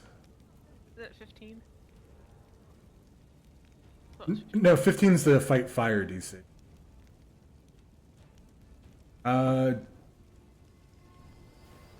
DC 18, so you're a little short. Okay. So you're going to take Sickened Condition and 6 points of untyped non-lethal damage. Ugh.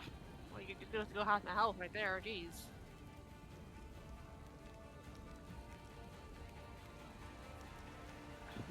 Well, I definitely gotta follow Dim because I can't find myself being in these hallways too long. So you're going to full turn sprint up there? Yeah. You'll be able to get right next to Dim right here. What's your movement speed? 30. Yeah, you can move 15 feet farther than me, so. Problem is, this is a very diagonal hallway, so a lot of those 5s becoming 15 really quick. Can I listen to the door too and see if I hear anything? Yeah, sure. Perception, heart roll. I don't even know what I rolled. It's And for the record, Dim shared his intentions of going through the fire as opposed to fighting it with the others. Yeah, I'm not gonna do too hot in this kind of conditions. I'm very squishy. okay. That's fine. That's your turn. We'll go to the top. Tom, Did I you hear it? Did I hear anything? you don't hear anything over the crackling of the fire with your roll. Sorry.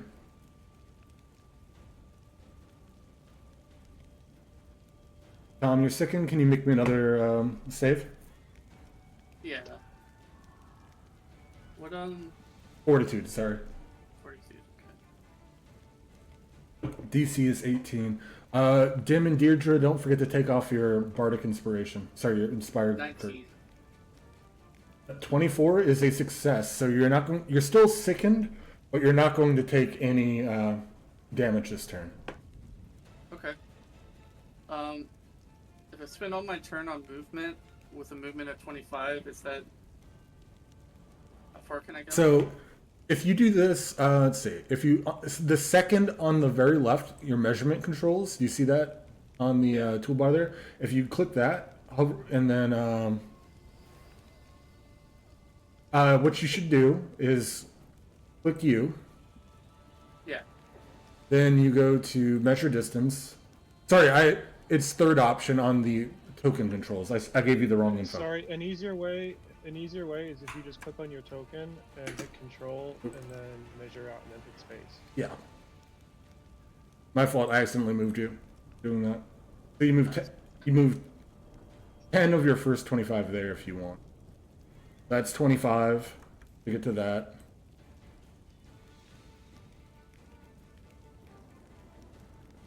So I can go. So if you do like that, you can get the Deidre in 2 move actions from where you're at currently. But I mean, so it'll take basically a full turn to get up to the end of the thing. Hallway, that's the word. How did I forget the word for hallway? I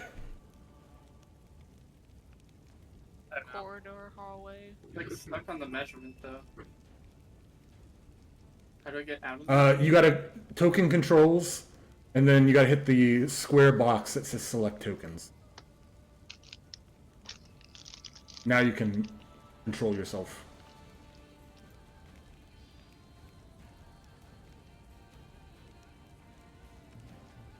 There we go. So I think that's as far as I can go, right? For the first movement, yes, but you have 2 other actions. Okay. So can I do... I can't move anymore then, right? You can use all 3 actions to move if you want. Can I do that then? Yeah. So that put me around there? Mm-hmm. Okay. Yep, that's my turn then. Okay. Yeah, because you can't move that extra last distance and also interact, and you can't end on another person. So, Ross, you're up. Alright. Reroll. That fortitude. That is going to be a success. You take no extra damage, but you remain sickened. Let me add that effect.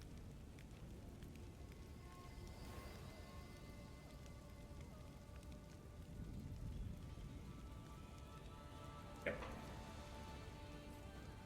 And now use, I believe, 2 of my actions to run over there. 2 of your actions should be able to get to the door.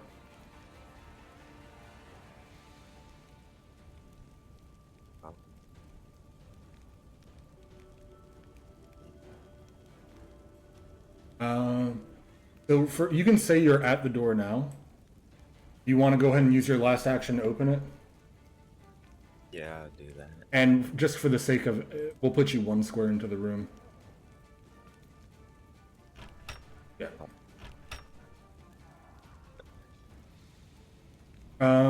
So, quick notes on what you see in here. Drifting coils of smoke waft in the air of this finely furnished room. Padded chairs and side tables are set along the west wall, and a thick burgundy carpet covers most of the floor. Oil paintings hang on the walls, and the shelves contain statuettes and other small pieces of art. The smoke in here doesn't hamper your vision or your ability to breathe that well. Unless, though, if you leave the doors open, that might change soon. You also see curled up on the floor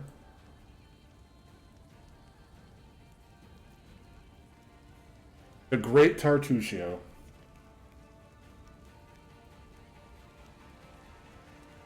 Oh wow. But that'll be your turn, Ross. Ron, you're up. All right. So roll me the fortitude.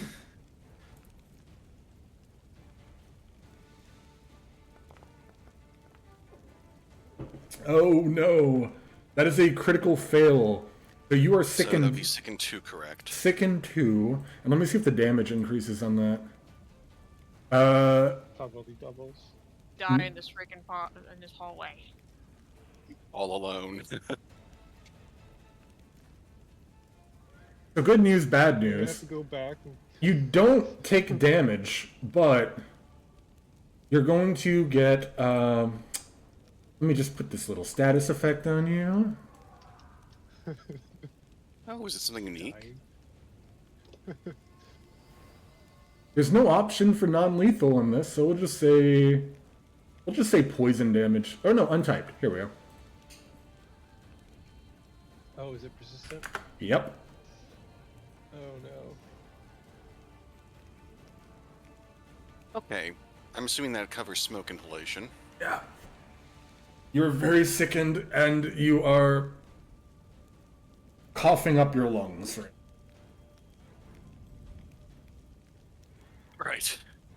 Well, given my position, would I still get the bonus if I attempted to further put out fire in this room? You'd still get the penalty from the second 2, and you would still get the I'm in the close to the fire bonus. Well, Quick I don't know if question. Ron would have noticed if everyone ran off. If you delay, I'll help you. I'll go back and help you.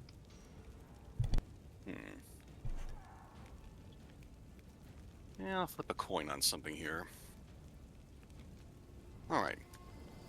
Ron begins to realize that, this may be a lost cause, and so will try to find his way to the group. As you get back into the hallway, you do not see them.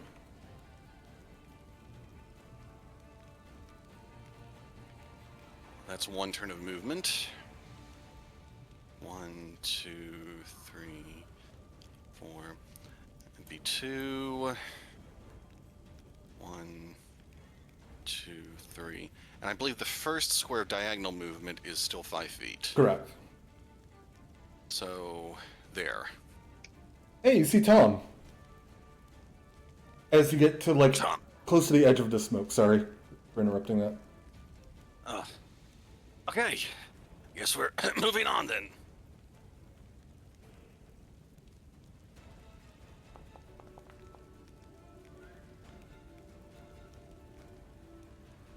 You take 6 points of untyped damage. Alright. And then, Dim, you're up. Can I get a, Fortitude? You can... I don't think you're allowed to make that recovery check until you're out of the smoke, Ron. That's fair. Just letting you know for that. With that, you're still sickened 1. Nothing changes otherwise, Dim. Your turn's yours.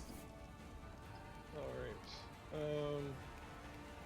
It's a shame we don't have railing throw yet. I would have thrown Ron into the safe room. Seeing Tortuccio on the floor, he's going to think back to that one door he saw closed and make sure that no one else is in there.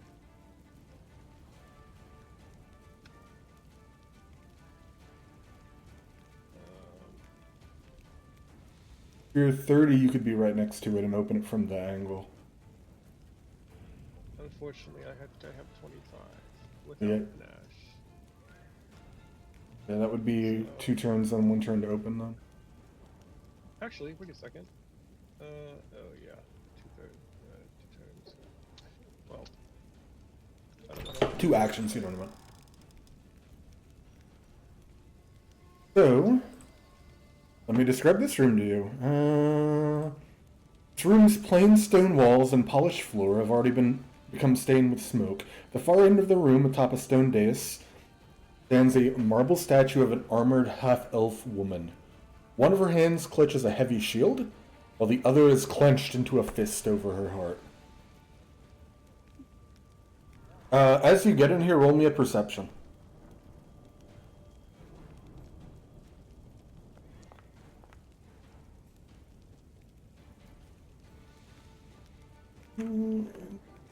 see much of anything in here, but the statue does look like it's giving off a faint glow.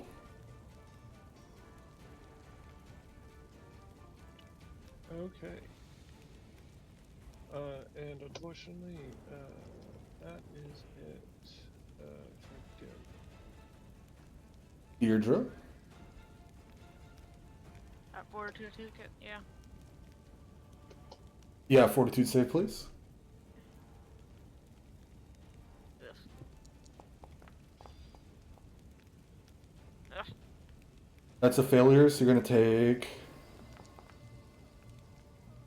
3 points of untyped damage. Ugh. It I need says, to get out of the smoke. it says you're perfectly fine. Yeah, quote unquote. Perfectly fine. I try my best to escape into the room with less smoke. Yeah, so as you get in to the room, again, you notice the smoke's not too bad here. You see another door up to the north. Can I go open the door, please? If you Yeah. want. I should slowly open the door. How about that? Okay, roll a stealth then. Ugh.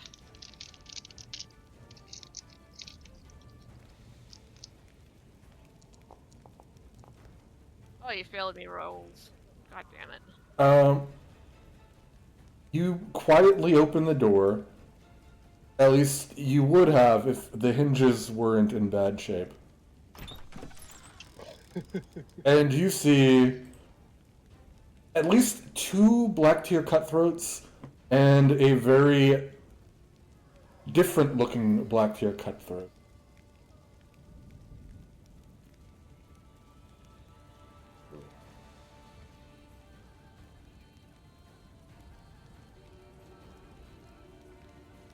Let me roll their initiatives, I guess.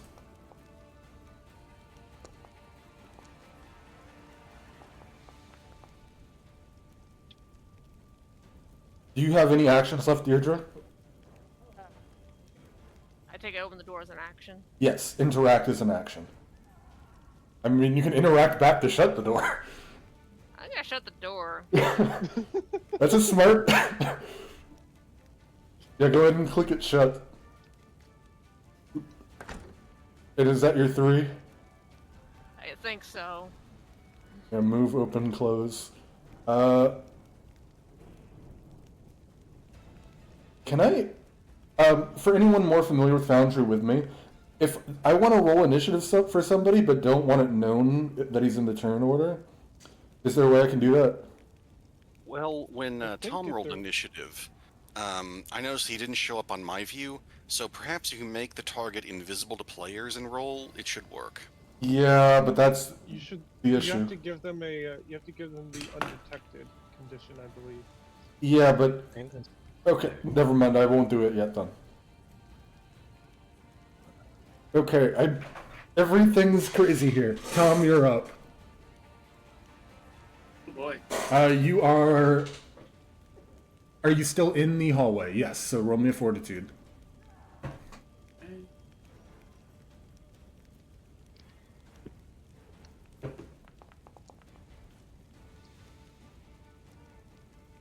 That's a success. So you don't lose your sickened, but you don't take any damage. Okay. Into the room. And, would I know anything about this unconscious fellow? I mean, he was at the dinner party, Tartusio. I'm gonna stabilize. I mean, as you get close to him. Oh, that's right. You weren't at the dinner party. My fault. I was looking down for something. You're hanging out. He was hiding in a barrel. Yeah, you would have recognized him as one of the guests before you got moved by one of the servants who thought you were food to be cooked. As you try and stabilize him with your spell, it hits him. It's at this point you notice that he's pretending to be unconscious. So I'm gonna sit there and just start poking him with my my twig staff. Go away, my henchman. I'm just gonna continue to poke him. Okay. That's my turn. Ross, you're up. You are next. Alright. So did I see any of the cutthroats? Or did Deirdre see? So from where you're at, no. You would have seen Deirdre. Deirdre, how did you react? Would you like visually react to it, or just been like, nope? I would noped it. Yeah, you see Deirdre like try and sneakily open the door and like, whoa, no, and pulls it shut rather quickly. I assume there's trouble there, isn't there? Indeed. Looks like there's more blood to spill. Alright, I move up there. And can I use the ready action? Yep, spend 2 actions. What are you prepping for? If any of them open the door, I just want to attempt to strike. Okay, that works. And that's it. It is your turn. I Thank. thought you were gonna say if any of them open the door, I'm gonna shut the door. That would be a really really good. That'd be really good. Okay, the strange looking black tear is up first. He will run up to the door as action 1, or he'll do something as action 1. Ross, the door opens. Bang. Okay, I'll let you make your attack first, and I'm gonna say he's off guard because he didn't see you originally, and We gotta look down to see him. yeah, and open the door, and you're already ready to strike. All I see was an axe. So it's a hit by +4, which becomes a hit by +6 because of the off guard, and roll damage. Oh, I forgot to rage.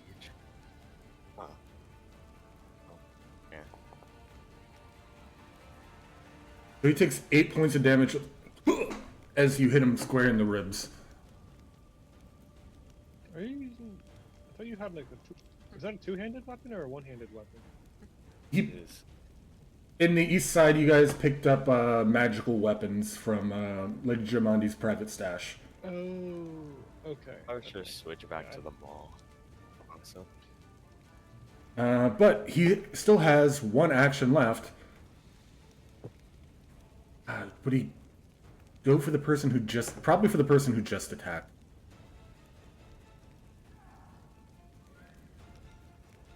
Why is it only showing the ranged options with the dagger? I want melee.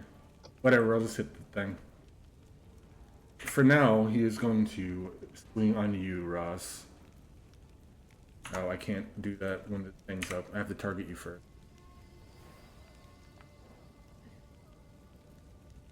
It's a hit. Luckily, it's a dagger, so it's not going to do a whole lot. He'll take 2 points of damage. Oh, I applied it too. Let me rewind that. I guess Ross would just laugh. Face. There we go. You're at 17. That's his turn. Now for his loyal henchman. Goat. Wait, which one was it? We'll see. I clicked the wrong one. This one. He's gonna run up and take a shot. You're gonna have cover, Deirdre, but he's gonna take a shot at you. You have a +1 to your defense. Your armor class, I should say. As he pull. So his turn's gonna be pull out crossbow, run up, and shoot. Oh, I still have Ross targeted. Whoops. There we go.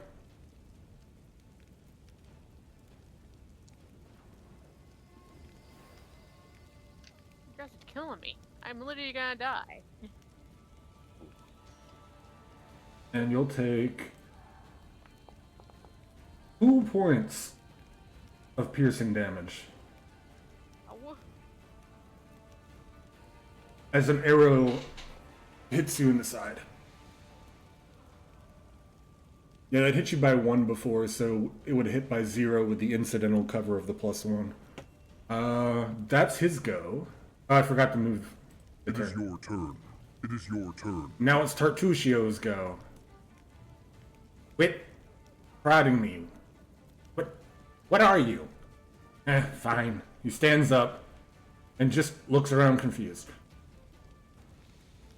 Now, if it isn't my loyal henchman. Huh. Well, what can Tartuccio do? What would Tartuccio want to do? He's going to stand up and spend 2 actions complaining and casting mage armor. But mostly complaining.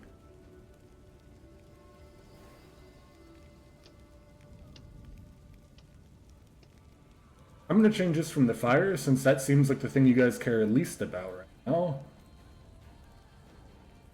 to the fight music. And that's Tartuccio's go. Next up is Black Tier number 2. Same kind of turn. Pull out crossbow, run up to Ross, shoot Ross. Well, not run up to Ross. Run up here and shoot Ross. Target.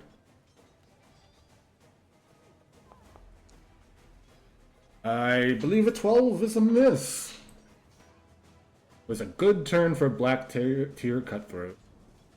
Ron, you're up. I hate that all my turns rolled like right in the middle of the initiative. It's alright. You just have to kill one of us for them to get broken up. That's true. I'll get right on that. Alright, so I believe I would take the untyped damage again. That's at the end of... oh, that was your fortitude. Yes, you take the untyped, Yes. non-lethal.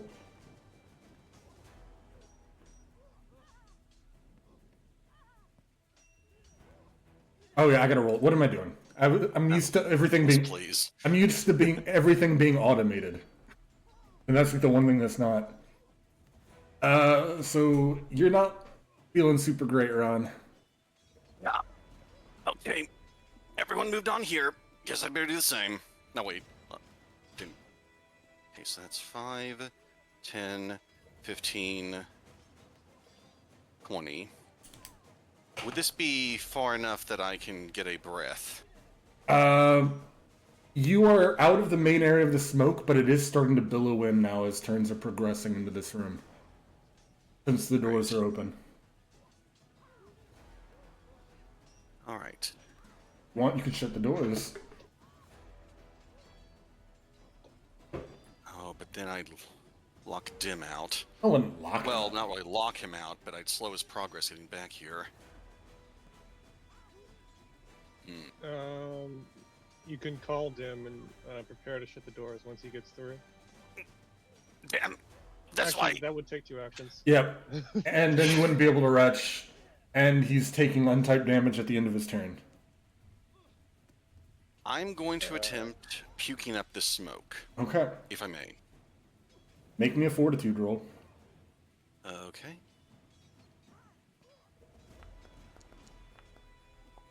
Oh! It was on that 19 for so long. Alright. Now I have one last action.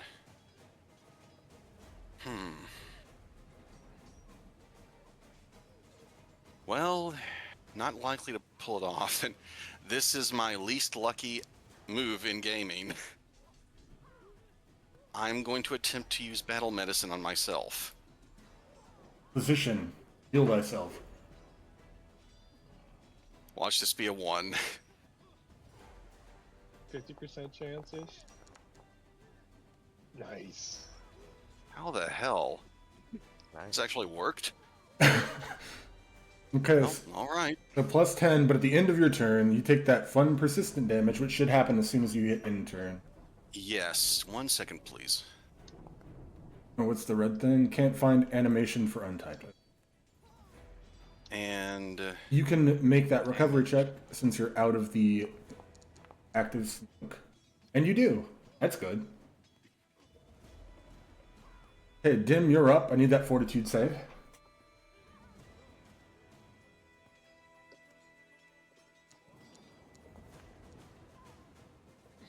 You take the sicken condition and 3 points of non-type non-lethal.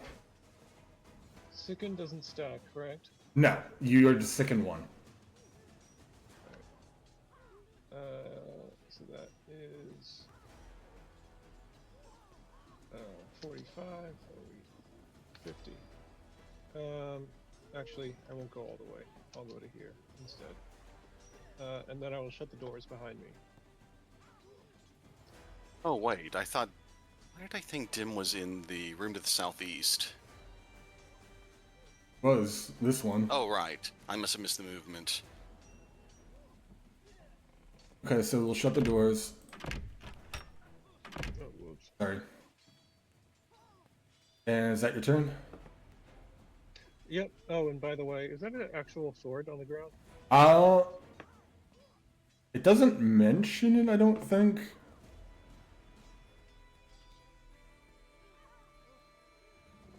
Hey, bum.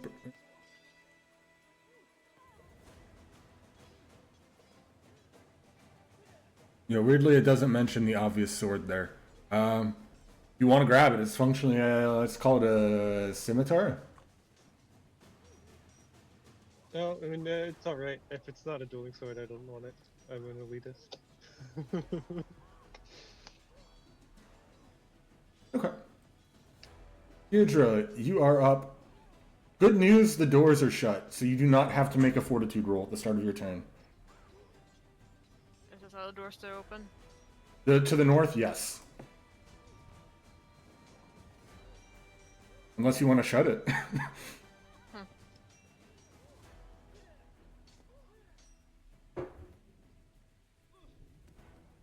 Action wasted is an action wasted. Make him open the door. I still see this guy right here. This guy right here. And I'm going to use...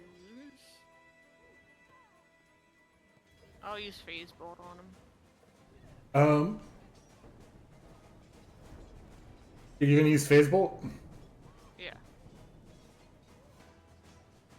Okay, if you want to go ahead and do that, you can click in, put it there.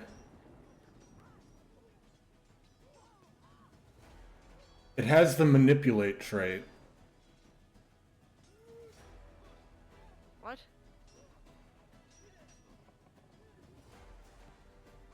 Read it as reactive strike. He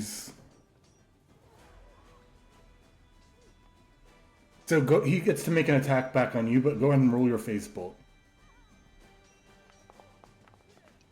Natural 20. Well, he might not be able to make an attack on you. Roll that damage, critical.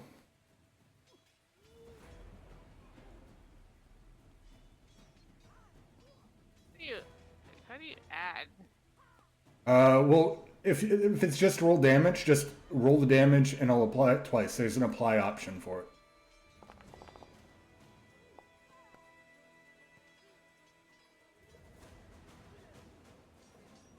And he sees you casting a spell and is swinging at you as the phase bolts come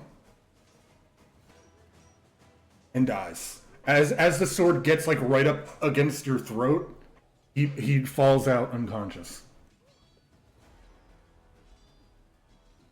But he had you lined up with that dagger slash. I'm gonna move away with my. I'm gonna move my way away from that door. Fair enough. Behind this corner right here. That's what that guy with the crossbow. That makes sense. Get out of the way of the crossbow guys. And is that the end of your turn? Yes. Tom, you're up. You don't have to make fortitude saves anymore. Oh, but I'm still sickened, right? Yep, until you spend a turn and retch, and or have enough downtime where retching could be a... Okay. I'm going to move here. Mm-hmm. And I'm going to...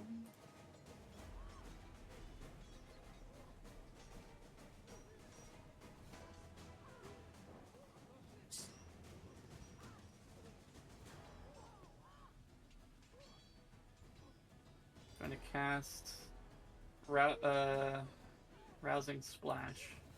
Okay. On. Deidre. Okay. Wait. It's What's water. the spell do? Oh. I mean, he also doesn't know. But you have. Did you drag it onto her? I did. There you go. Hold on. What's that do? There we go. You have 4 temporary, or 3 temporary HP. You have to drag it onto her, not onto you, or wherever you did. You did something. Yeah, I know. I'm just saying for the first 2 rousing splashes. When I tried, it said I don't have permission to do that. Oh, then, okay. My bad. Yeah, I see that you actually did target her. My fault. I don't know why that requires permission to put temp. Normally, players don't have permission to affect another player token. Oh, okay. Good to know. So if you ever use that spell again on somebody, be like, hey, can you put this on whoever? Okay. And then I'm going to end my turn with Guarding of Healing. Oh, no. Never mind. I'm not going to do that. I was going to say you've already I'm just done going to end my turn. 3 actions. Yeah, moving and then resin splash. Okay. It's your turn. They got initiative. We got to hold them off. They can't interrupt the fight. We got to get Lady Aldori. You just hear them like bantering and arguing back and forth as they pull up a crossbow. What's happening? Why'd Ross move? What is that my turn? You'd move. Why'd you move? I can go in the room. Also, I do my breath attack. Oh my God! Turn. Ross didn't go. You're right. I apologize. It's lit up red because I had the guy highlighted, so I assumed it was his turn. My fault. I apologize. I just saw that and then like lines coming. My bad. I will use the breath of the dragon. Okay. Let's see. Lay out that 15-foot cone. I turn it. Control plus mouse wheel. I think. I just... I'm in the void. Actually, can't see anything. You having trouble with it?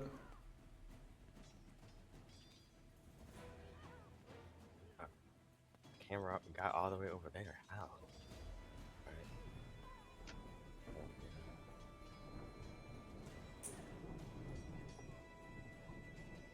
You want me to place it for you, Ross? I got it. Oh, you got it? Cool. Alright. Cool.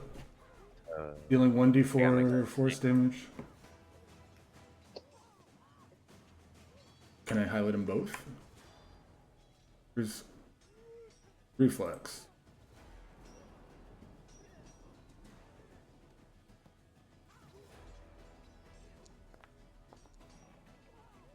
Okay, a failure, so he's going to take the full damage, and the other one critically succeeds. They'll take 0.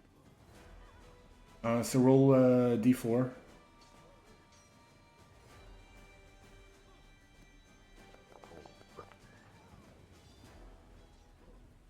I'll take 2 damage. What is your force? What'd you decide on your force blast looking like? I guess I just like holding a giant breath and then just release a loud scream which sends the table over, I guess. Okay, so yeah, you push one of the cue ball that's on the table flying into his head, and the knockback from it causes him to take 2 points of damage. Why is that map moving too quickly for me? Now he's up. And that's the end of my turn. So it's this one here. He sees you with the weapon, but he also saw a guy over here cast some magic. He's going to take a shot at Tom. First he has to reload because it's a crossbow. Then he takes a shot as his second action.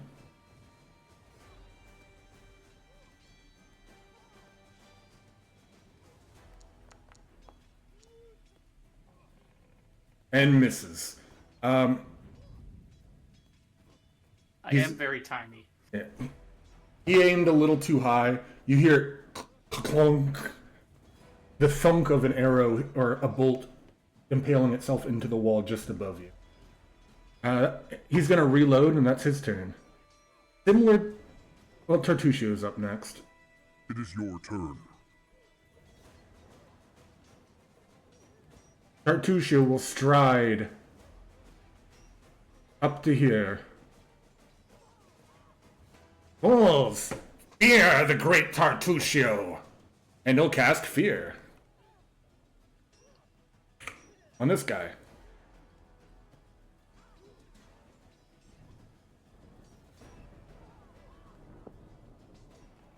These guys aren't known for their willpower. Nope, that's a failure. He's frightened 1.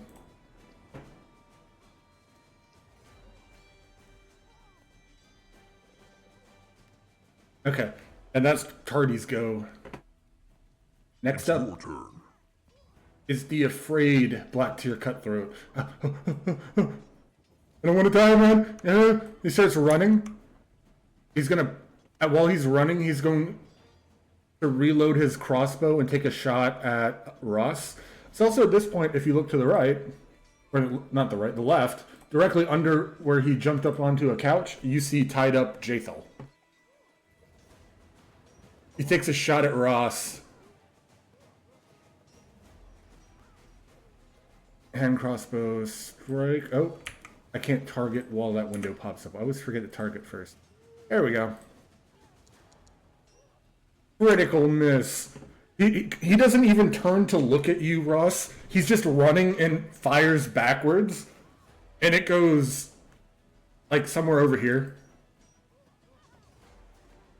Why is it not letting me ping? There we go, somewhere over, way over here. That's his go. Ron, you're up. Good All right, news. so No, go on. you don't have to make that fortitude save anymore. So, funny thing about the mechanics of Foundry. When Dim shut the door, it functionally put me in the hallway. So I've not seen anything that's happened. Oh, we'll say you were there. Alright. Oh, wow, they're people. Okay. Give me a second, guys. I will try to spend an action retching. I assume this fortitude save. Yep. You get that? Does that remove... Why does... I'm pretty My sure it map reduces isn't second crazy. value by 1. Yeah, 2 by on a crit. Second value by 1, yep. Okay, a little better now. Why is, Wow, this looks like a mess. why is the map moving like that? 15. And then I'm trying to,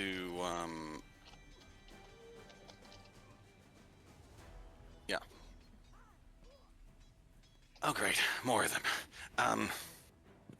I'm doing this raspier voice to simulate having inhaled all the smoke.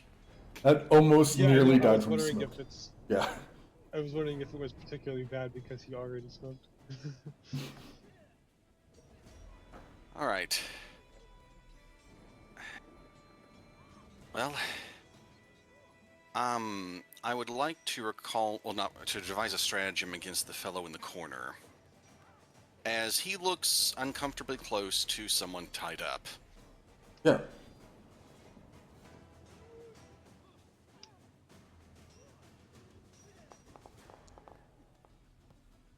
A 4. And the smoke is still in my eyes, my lungs, my everywhere. I don't have a chance against that.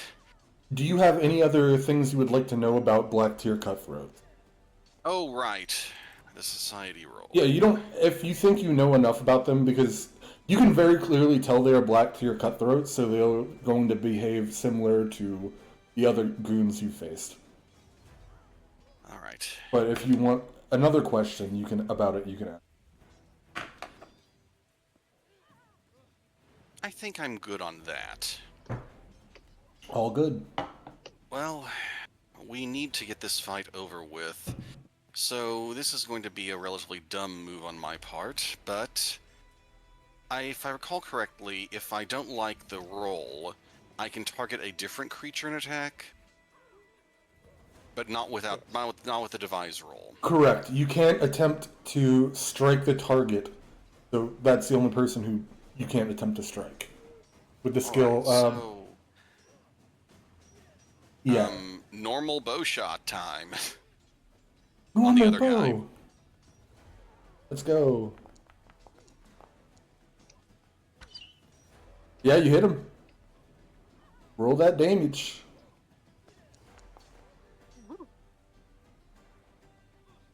You wing him in the shoulder as you see a little splurt of blood come up.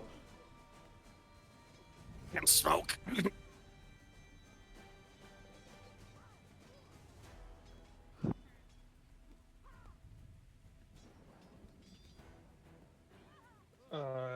Alright, Tim looks as he just ran into the room and popped off a shot.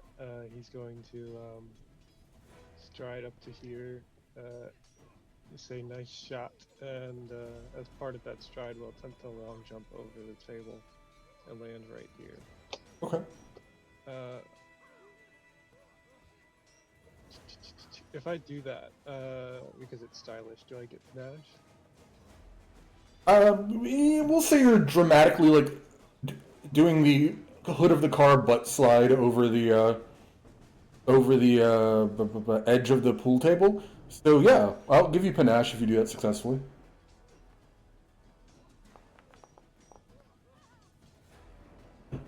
And that's a what? That should not be a critical failure. DC 30. Why is it 30? How far are you? Why is it DC 30? That's not a DC. It's a DC 15 athletics check. Why does it say 30? Oh, it's still a failure. So you kind of slide. You don't get panache. You make a normal horizontal leap. Yeah. You hit the rim of the pool table.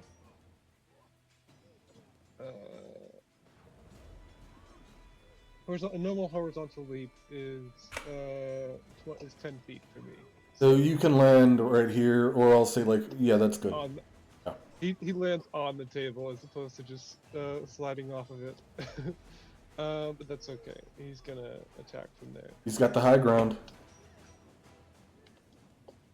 Do you want to give me a circumstance bonus? I'll give you a +1 for the high ground. Okay. Nice.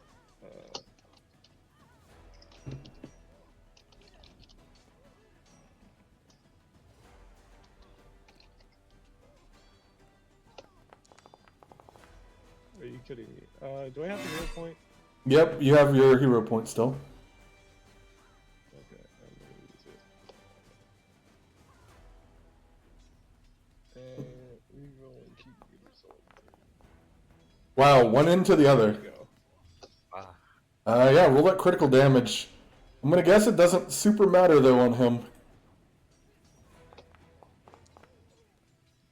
Well, I nearly rolled max.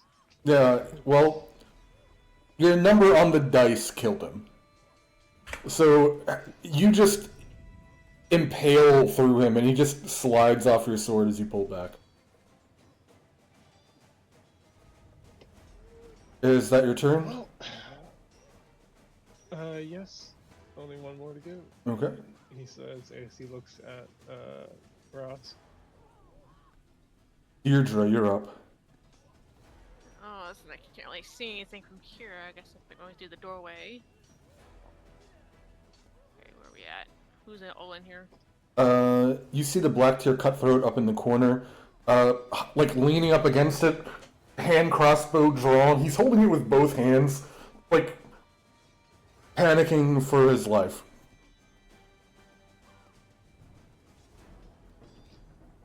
You also see Jathel tied up and unconscious.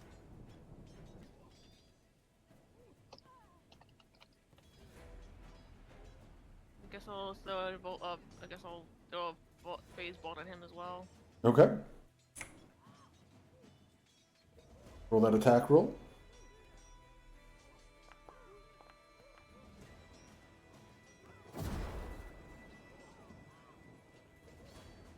He's very fidgety, and he's like climbing and tripping and falling over this couch so much that the bolt just goes wide.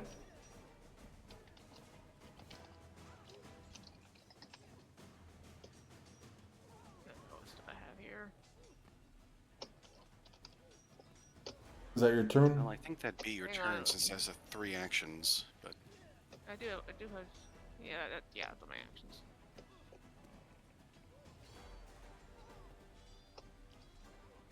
What is... I swear to God, something is up. Tom, you're up. Something's up with my stupid mouse. As I'm, like, moving my mouse, it's moving the screen, which it shouldn't do.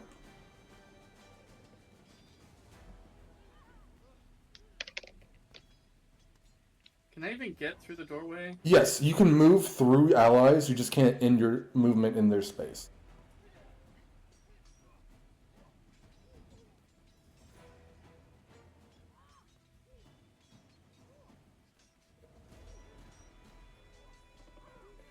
I'm gonna target Ran, and I'm going to splash some water on his face.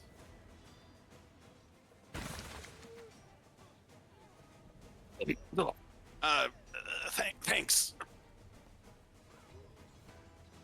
As you get a little bit of Make extra ready. health. Your turn comes. Ross, you're up. Alright.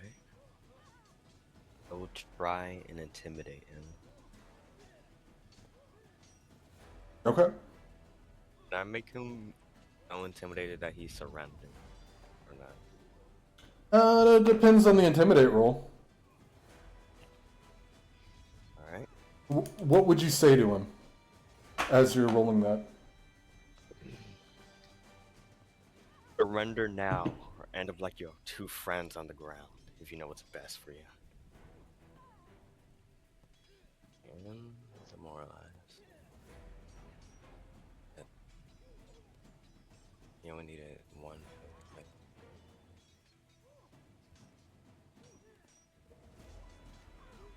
I don't know why it isn't rolling.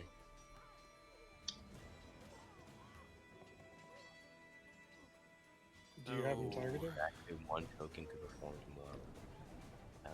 Oh, have you selected your own token when rolling? So you'd have it the enemy targeted. Yeah. But I think the selection might have to be on your character, so you'd have the little orange border Oh, around I it. Yeah, try that way. If not, we'll just make the roll work. Oh, there we go.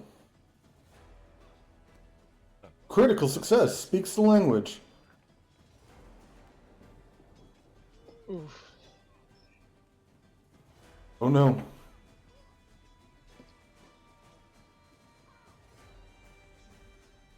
We get rid of that.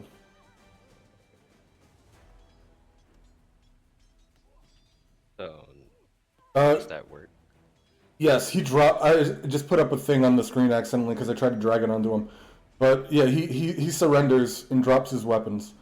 I just moved him off the white box that I put on the screen while I figure out how to delete it. There we go. Yeah, he drops. No, I don't want to die. No. He's panicking, and just drops it and starts going into fetal position on this couch, rocking back and forth. And with that, I believe that will end the encounter.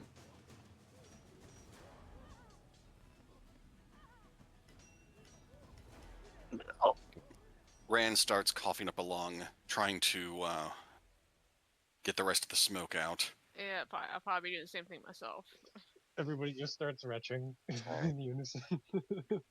Given that there's enough time for this, and there's no urgency to it, I will allow you to all just remove your second one. While we're doing this, can I cast the Garden of Healing? You certainly can. All right. And I start seeing him start doing it. I just start moving away.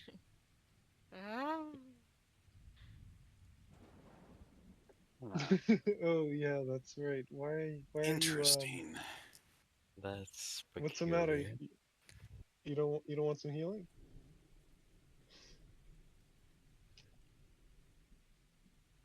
No. You got something against Odd druids? behavior. Would you like a potion instead? I think a potion would probably be better. I mean, I have potions, but thank you anyway. During this Then, process, could I possibly recall knowledge on Deirdre? Trying to determine maybe why she's doing this. Yeah, roll me a society roll. Okay.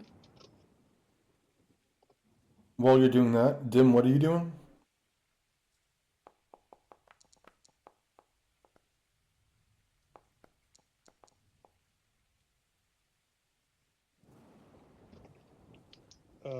Jim walks up to Jethel and says, "Hey, it's gonna be all right. What happened?" She's unconscious. I know it has her listed as perfectly fine, but that's just the default thing. Oh, well, he'll just go up to her and then remove her bonds. Okay, yeah, easy enough with that roll. Ran, which you don't know why Deirdre wouldn't like healing, but you know that the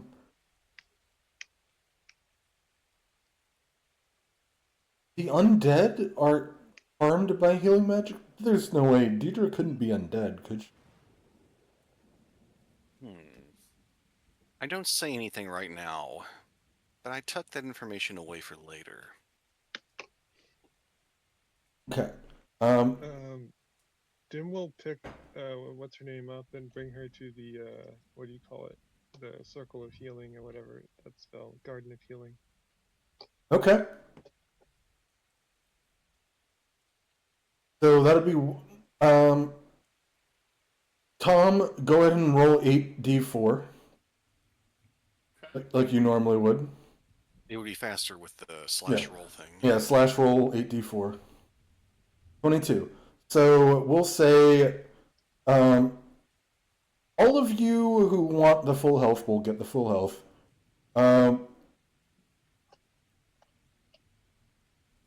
However, as you carry Jathel back into this healing circle, you notice her skin start to sizzle and burn. Oh, she's undead. Get her out of it. Oh, undead. So she is going to take Oh my god. some extra damage. Just kill Jeff. I note this myself. I mean- Like, She was Is this gonna unconscious be like but that stable. scene from So Endgame? she is now dying to. Oh my god. Well, she would only take can I- one instance before I would remove her from it. Or would it? Wait, I forget. So dying, if you take damage while dying, it's 2. Not if you take it from unconscious, right?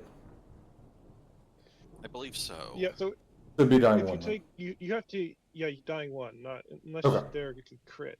The thing is, if she was just attacked and she was unconscious, it probably would have been a crit, and she would have been dying too. But because it's Not an attack, yeah. Yeah. Okay, so yeah, you notice the skin is starting to bubble and boil off of her. Oh shit! Oh shit! And then he pulls her back, and is like funny enough standing right next to Deirdre, and he was like looks from Deirdre to what's her name, Jethel, and was like, "Does she have what you have?" Maybe. I pull out my oil of unlife and use it on the unconscious lady. On Jathel? Yeah. Okay, go ahead and use it. While she's using it, can I see what item is being applied? Perception, I'll give you a +2 circumstance bonus because you were already being wary. Oh, by the Okay. way, Ross, can you restrain that guy in the corner who's still cowering? There are Oh, ropes that's what I right was over about to say. there. I'm just Okay, so she's no Right. longer dying. And she regains consciousness and looks at you all. I fail. He is surrendered. He is. You don't have to roll to restrain him. Right. Ren, you would notice that I it on him. wasn't a red liquid that was poured into Jathel, but a black liquid. It was an oil, so it was probably on her skin. Yeah, and it was applied to the skin, to the boiling parts of the skin. I walk over beside Deidre and lean in. Look, I think I know what's going on. Just let's keep quiet about it in case anyone has issues, alright? Oh, believe me, I know. You'll get no trouble from me, but now's a little tense if you catch my drift. Oh, I know. Don't worry.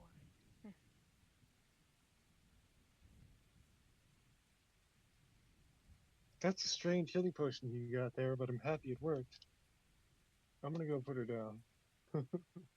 By put her down, No, not that way. Almost did the other way already. Her eyes kind of flutter open. Oh, what happened? Oh, it's you all. You almost died. You would not believe. They were casting some weird healing magic on you, but it was hurting you. I don't know how that happened, but At we that managed to moment, stop them. when you say did some healing magic to you, and you as you finish that, you see her eyes immediately go wide with fear, and she starts scrambling to try to get away.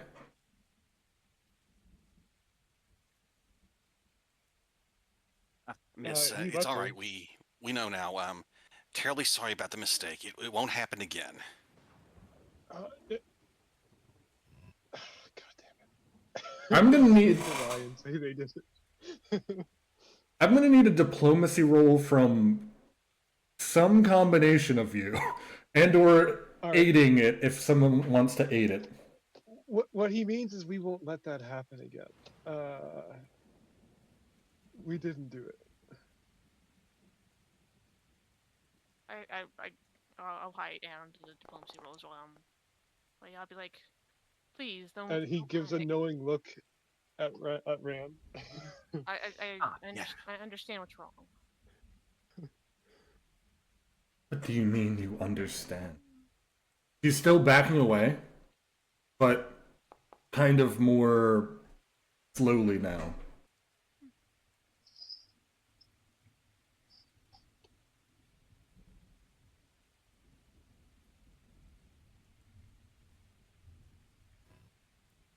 What do you mean you understand?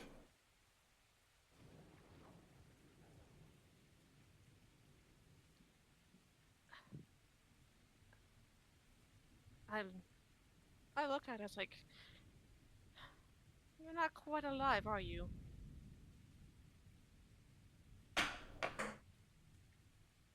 She is stone currently. He is not moving a muscle and is going to, just so you understand her current emotion state.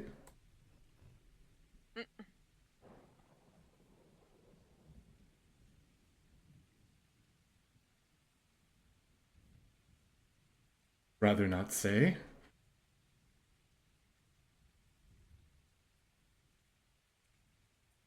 Would it make you feel better to say that I'm not quite alive either? You notice her guard drops a little bit as you say that.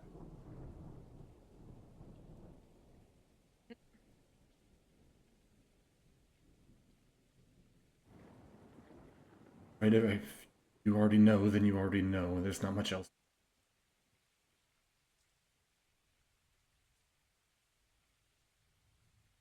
Now, if you know and you are. If you know what I am, then you know that I don't need to sleep as much as some people.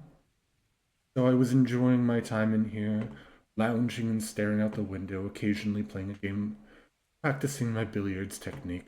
She kind of points to the bottom of her scythe, and you notice it has a pool Q-tip at the base of it. Andy. I find this quite humorous. Baron knows what I'm talking about. Why do we have to deal with another undead character with a fucking scythe? While Because this is going on, would I notice any of this? oh, I mean, yeah, you're right there. What are you trying to notice? Technically, I'm across the room. I mean, 10 feet. Or 15, whatever. And by this point, we're certainly not whispering. Yeah. Okay. You have an imprecise sense of hearing for 30 feet by default, so yes, you hear everything. Okay. Can I cast a rousing splash on her? Sure.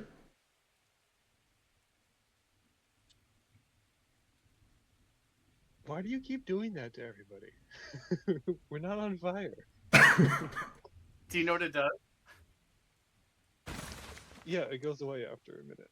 But like, is there a character reason why? Mine's or actually, you mine's just- gone by now. I think about it. I mean, now that you've had this dialogue, it should probably be gone by now. 2. I can't directly put it on. Yeah, I know. Anytime you cast that, I'm just dragging it onto her. She has some. Okay. But yeah, it's effectively a way of healing people that can't be healed because it gives them temp HP instead of direct healing. In this case, I'm just doing it because it's funny. Oh, okay.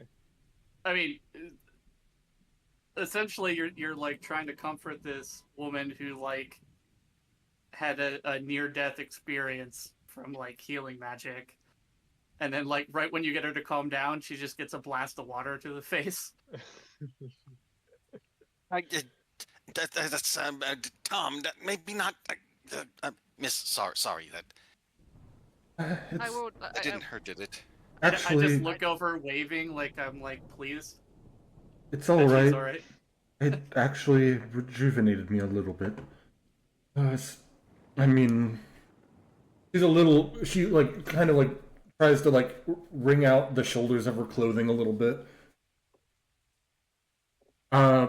It's So a little discomforting, but I feel better. Looks at you and gives you a polite bow and thanks you. Who is saying something? Oh, me. So can I pull the cutthroat in front of her and ask, do you know any information about these people and why they came here? Well, I was in here when a group of them came through. Like I said, they caught me off guard and I knocked me unconscious and tied me. But I saw looked like the lady herself running from them to the west. Well, she went south out of this door and into the west. Well, I will ask, does anyone want to do some interrogation with our new friend? I mean, He does it with Seems like up a your alley. sadistic smile. I'm not much of a talker, but I definitely want some information from this guy. I I'll do tell know. you what, if you want, I could Oh. intimidate him. This half-dead psychic just looks at you. By all means, take it away, miss.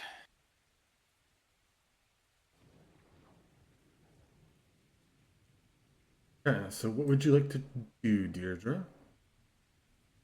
Well, he definitely. I think he's probably one of the guys that shot me, wasn't he? Or was that the other guy?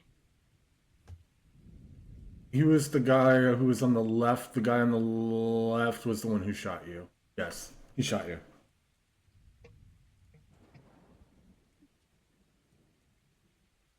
Well, what do I have to use? Feast.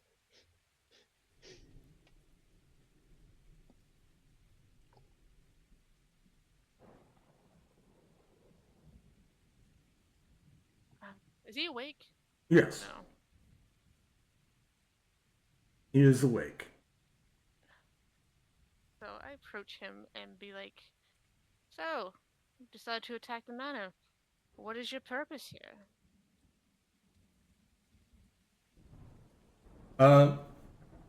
Still No, frightened. but I still have my mask on too. I don't think I would take my mask off. Okay. Roll intimidation.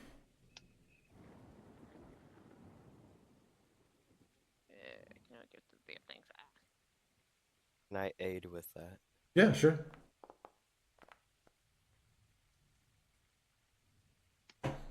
He's gonna get a -2 penalty because targeted or frightened.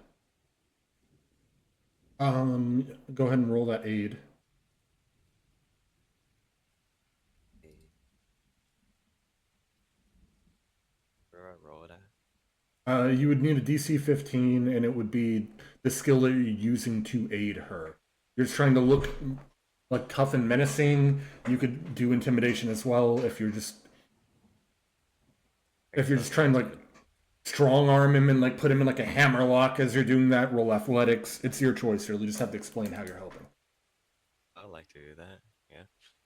Yes. Put him in a headlock. Yeah, so you get behind him and you grab him and lower him down and make him stare at Deidre. You don't succeed in making the roll any more impressive with the 12, but he is further intimidated. Oh, all right, I'll tell you. We were. I don't know who hired us, but we were hired to come here, and someone doesn't want people in the stolen lands. So we kidnap a few for ransom. We kill most, and that's why we brought the giants along. How do you end up getting the giants on your side? What? It might have been offered quite a. That must have been offered quite a little reward or whatever. They like money as well as the rest of us. But they were. All I know, I don't talk to them too much, but they were cast out because by giant standards they're rather small, but they're still pretty big. Have you seen them? He's still scared, but he kind of does that neck like bulge thing you do when you're like, ew. Oh yeah, we've seen them. I know there's two of them in the next room over, along with our leader, Volmira.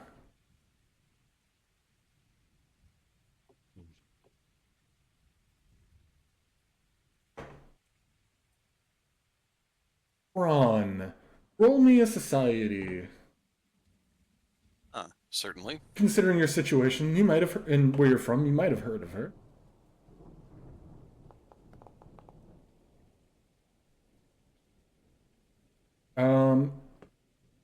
You know she is a commander of the Black Tears. You don't know much about her, other than that she has a wicked, sharp great axe. Oh, this Volmira lady. Known for her axe. Don't stick your neck out too far, folks. Is it Wicked Shap? The Wicked Shap. That's a different character. You're not allowed to use that, Ron. Oh, all right.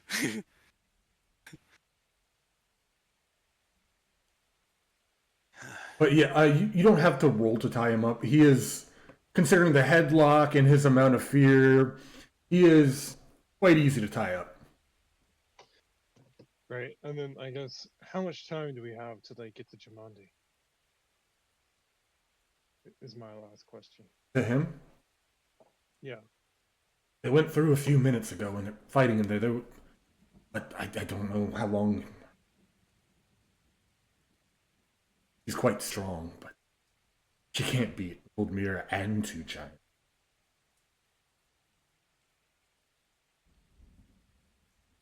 All right. So, I know we had a real mess here, and thank you, Tom, for patching us all up, but how's everyone doing on resources, either physically or, and I make the little silly stage magician thing pose, mentally? I'm currently not in the best shape. I don't think I. Unfortunately, I All can't. right. Can't take Um, Do on. you have any more? I have a potion I could use, but that's about There's it. one in the party stash. Don't potions count as healing? Potions do, Elixirs, Yeah, unfortunately. you Yeah. need elixirs. Elixirs don't. Uh, Yeah. now that you've kind of outed your knowledge of Jathal there, Jathal's like, look, I was trying to keep this a secret, but she'll walk over and cast a level 2, not level 2, 2 action, harm spell on you. Ooh. Problem is, she doesn't have it on her, so I just have to go and roll it. So you're gonna heal just, was it 2d8 plus 8? I'll just roll 2d8. Yep. 2d8 plus. Roll 2d8 plus 8. Boop. Deirdre, you here for heal. You harm yourself for 15 points of damage. Heal yourself? I don't know what the terminology would be. Oh, max. It's You feel 15 points better. You he-arm yourself. Feel the void. you negatively heal yourself. Yes. Afraid I don't have much else I can do besides that. Well, it's better than nothing. I mean, well, I'm sure if you feel up to it, I'm sure the little guy, the guy in the corner, could make for a good snack. His mind is swimming right now. Well, while you're moving on, I'll keep an eye on him. Right. And we Hey, saw a room a few. Smart Oh, guy. there you go. How you doing out there?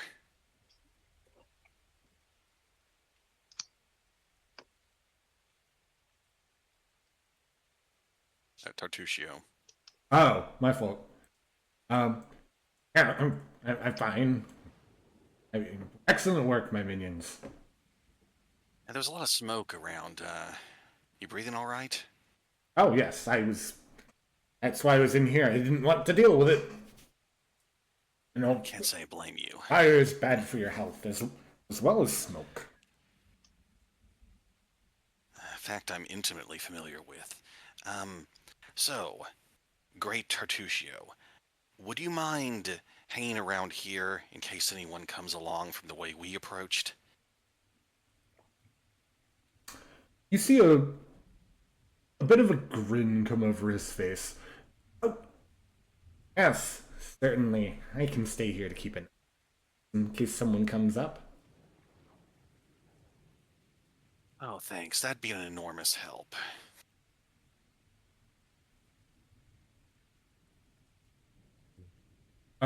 As you guys are killing time, I assume you went and looked at the people. There is another healing potion on the dead Nishkiv.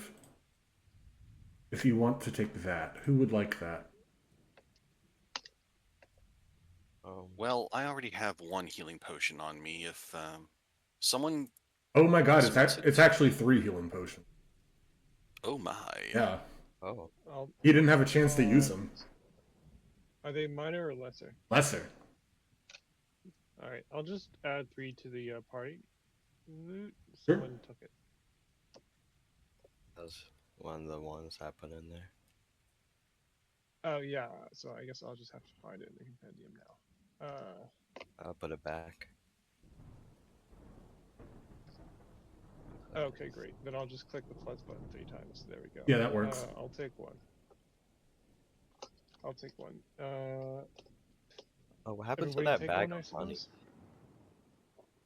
Do what? The bag of money that we found in one of the earlier rooms. The Oh, we opted to leave it as it was for the servants. yeah.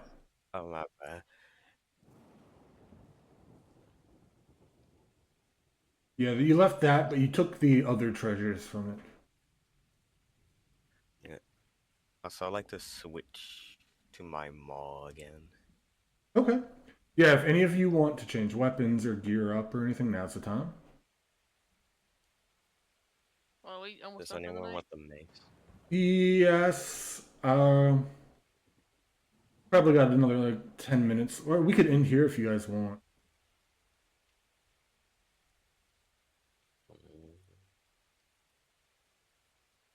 I mean, it sounds like we're about to get into a fight, so if you guys are okay with ending halfway through a fight, then we can keep going. Otherwise, we should probably stop, right? Yeah, I'm not the biggest fan of ending mid combat unless it's absolutely necessary. And right now, it's certainly not absolutely necessary. Yeah. Oh, all right, then I guess we should call it. Okay. All right. Do I have time to go back and check out that shield that I saw? Which shield? The shield on the wall of the room that I went to, down the hallway. The statue, you mean? Yeah. You do. You would be taking the 42 damage on that because the room's still on fire. All right. Instead of going just to do something for the last 10 minutes, I'll go and check that out. Okay. Not to, well, backseat or anything, but I think Tom might want to refocus during this break. I already did. Oh, I missed that, sorry. Oh no, Yeah, it's especially fine. if we're gonna have to, if he's gonna refocus, then he'll have a few minutes to run back and check. And that'll. I will say that if anyone hasn't done it yet, you might want to set your HP back to full. Yeah, because you got a lot of. You got like the better part of what was it, like 28 or. I think it was 22. Yeah, you got the better part of it. They left for a turn to go grab Jathel, so it'd be more like 18. But that's enough where all of them should be at full. Everyone should be at full. Except the Black Tier Cutthroat and Jathel. So you go in here. Roll me a religion roll, Dim. Oh God, no! Why? I'm going to move to the room Tartushia was in case I hear Dim calling out for help. Oh my gosh! Okay. Untrained. So, let me pull. God, this is ticking me off so much. The stupid. I move the mouse and it's moving the screen. I don't know why it started doing this midway through. I wonder if there's something happening with your right mouse button. No, because it's not doing that until I click the corner. Okay. So you would recognize this as a shrine to the goddess Milani, the patron mother of those who war against oppression. Once a saint of Eridan's faith, she rewards those willing to sacrifice their lives and use whatever tools are available to fight for those who can't defend themselves, especially people who have been captured and enslaved. Throughout Galarian, Milani is known as the Everbloom. As the symbol of her church is a beautiful rose growing from blood-soaked soil. But with that religion check you got, you would note that this is glowing with radiant light, and that for some reason, if you were to maybe spend a minute resting in front of the statue, you would get the full benefits of 8 hours of rest and making your daily preparation. Well, as a marshal, this is utterly useless to me. You will go back and share that knowledge if you guys are willing to take possibly, oh, my fort save by the way was a 16. Do I take damage? I'm going to assume with the 10 minutes of all that, you're going to be fine. You're going to take damage, but then you'll be able to be stitched up or whatever, or healed through Rousing Splash, or through. You're fine for this. As long as you're not lingering in that hallway. Okay. So I did check back just because I was curious, and we had a couple minutes here while you guys were recovering. There's a shrine back there, which if you're one of the more magically inclined people, you might want to check out, but it might not be worth the braving the smoke again. Up to you.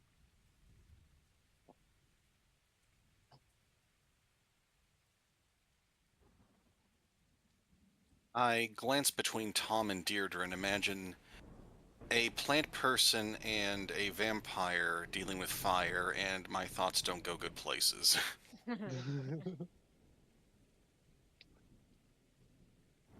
You know what? On second thought, forget I said anything. Okay. So with that,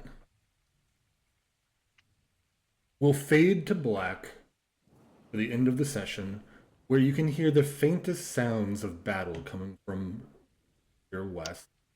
So it doesn't look like there's a door straight to the west. You're gonna have to head. Now let me end the stream. Thank you for watching, everyone. Appreciate everyone who tuned in.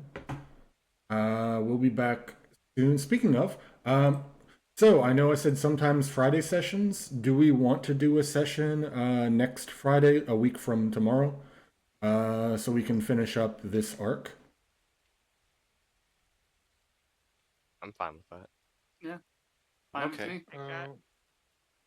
Chances are I won't be able to make it, but you guys are welcome to play without me. At all? Or would time matter? So, let me look. I mean, I would probably be so late that I would be like for the second half of the session. So it's Okay, I was gonna say if it's 9 or something, we could just start at 9 because I don't think it's gonna go that long. let me see. I think let me check my hours real quick, but I'm pretty sure on Fridays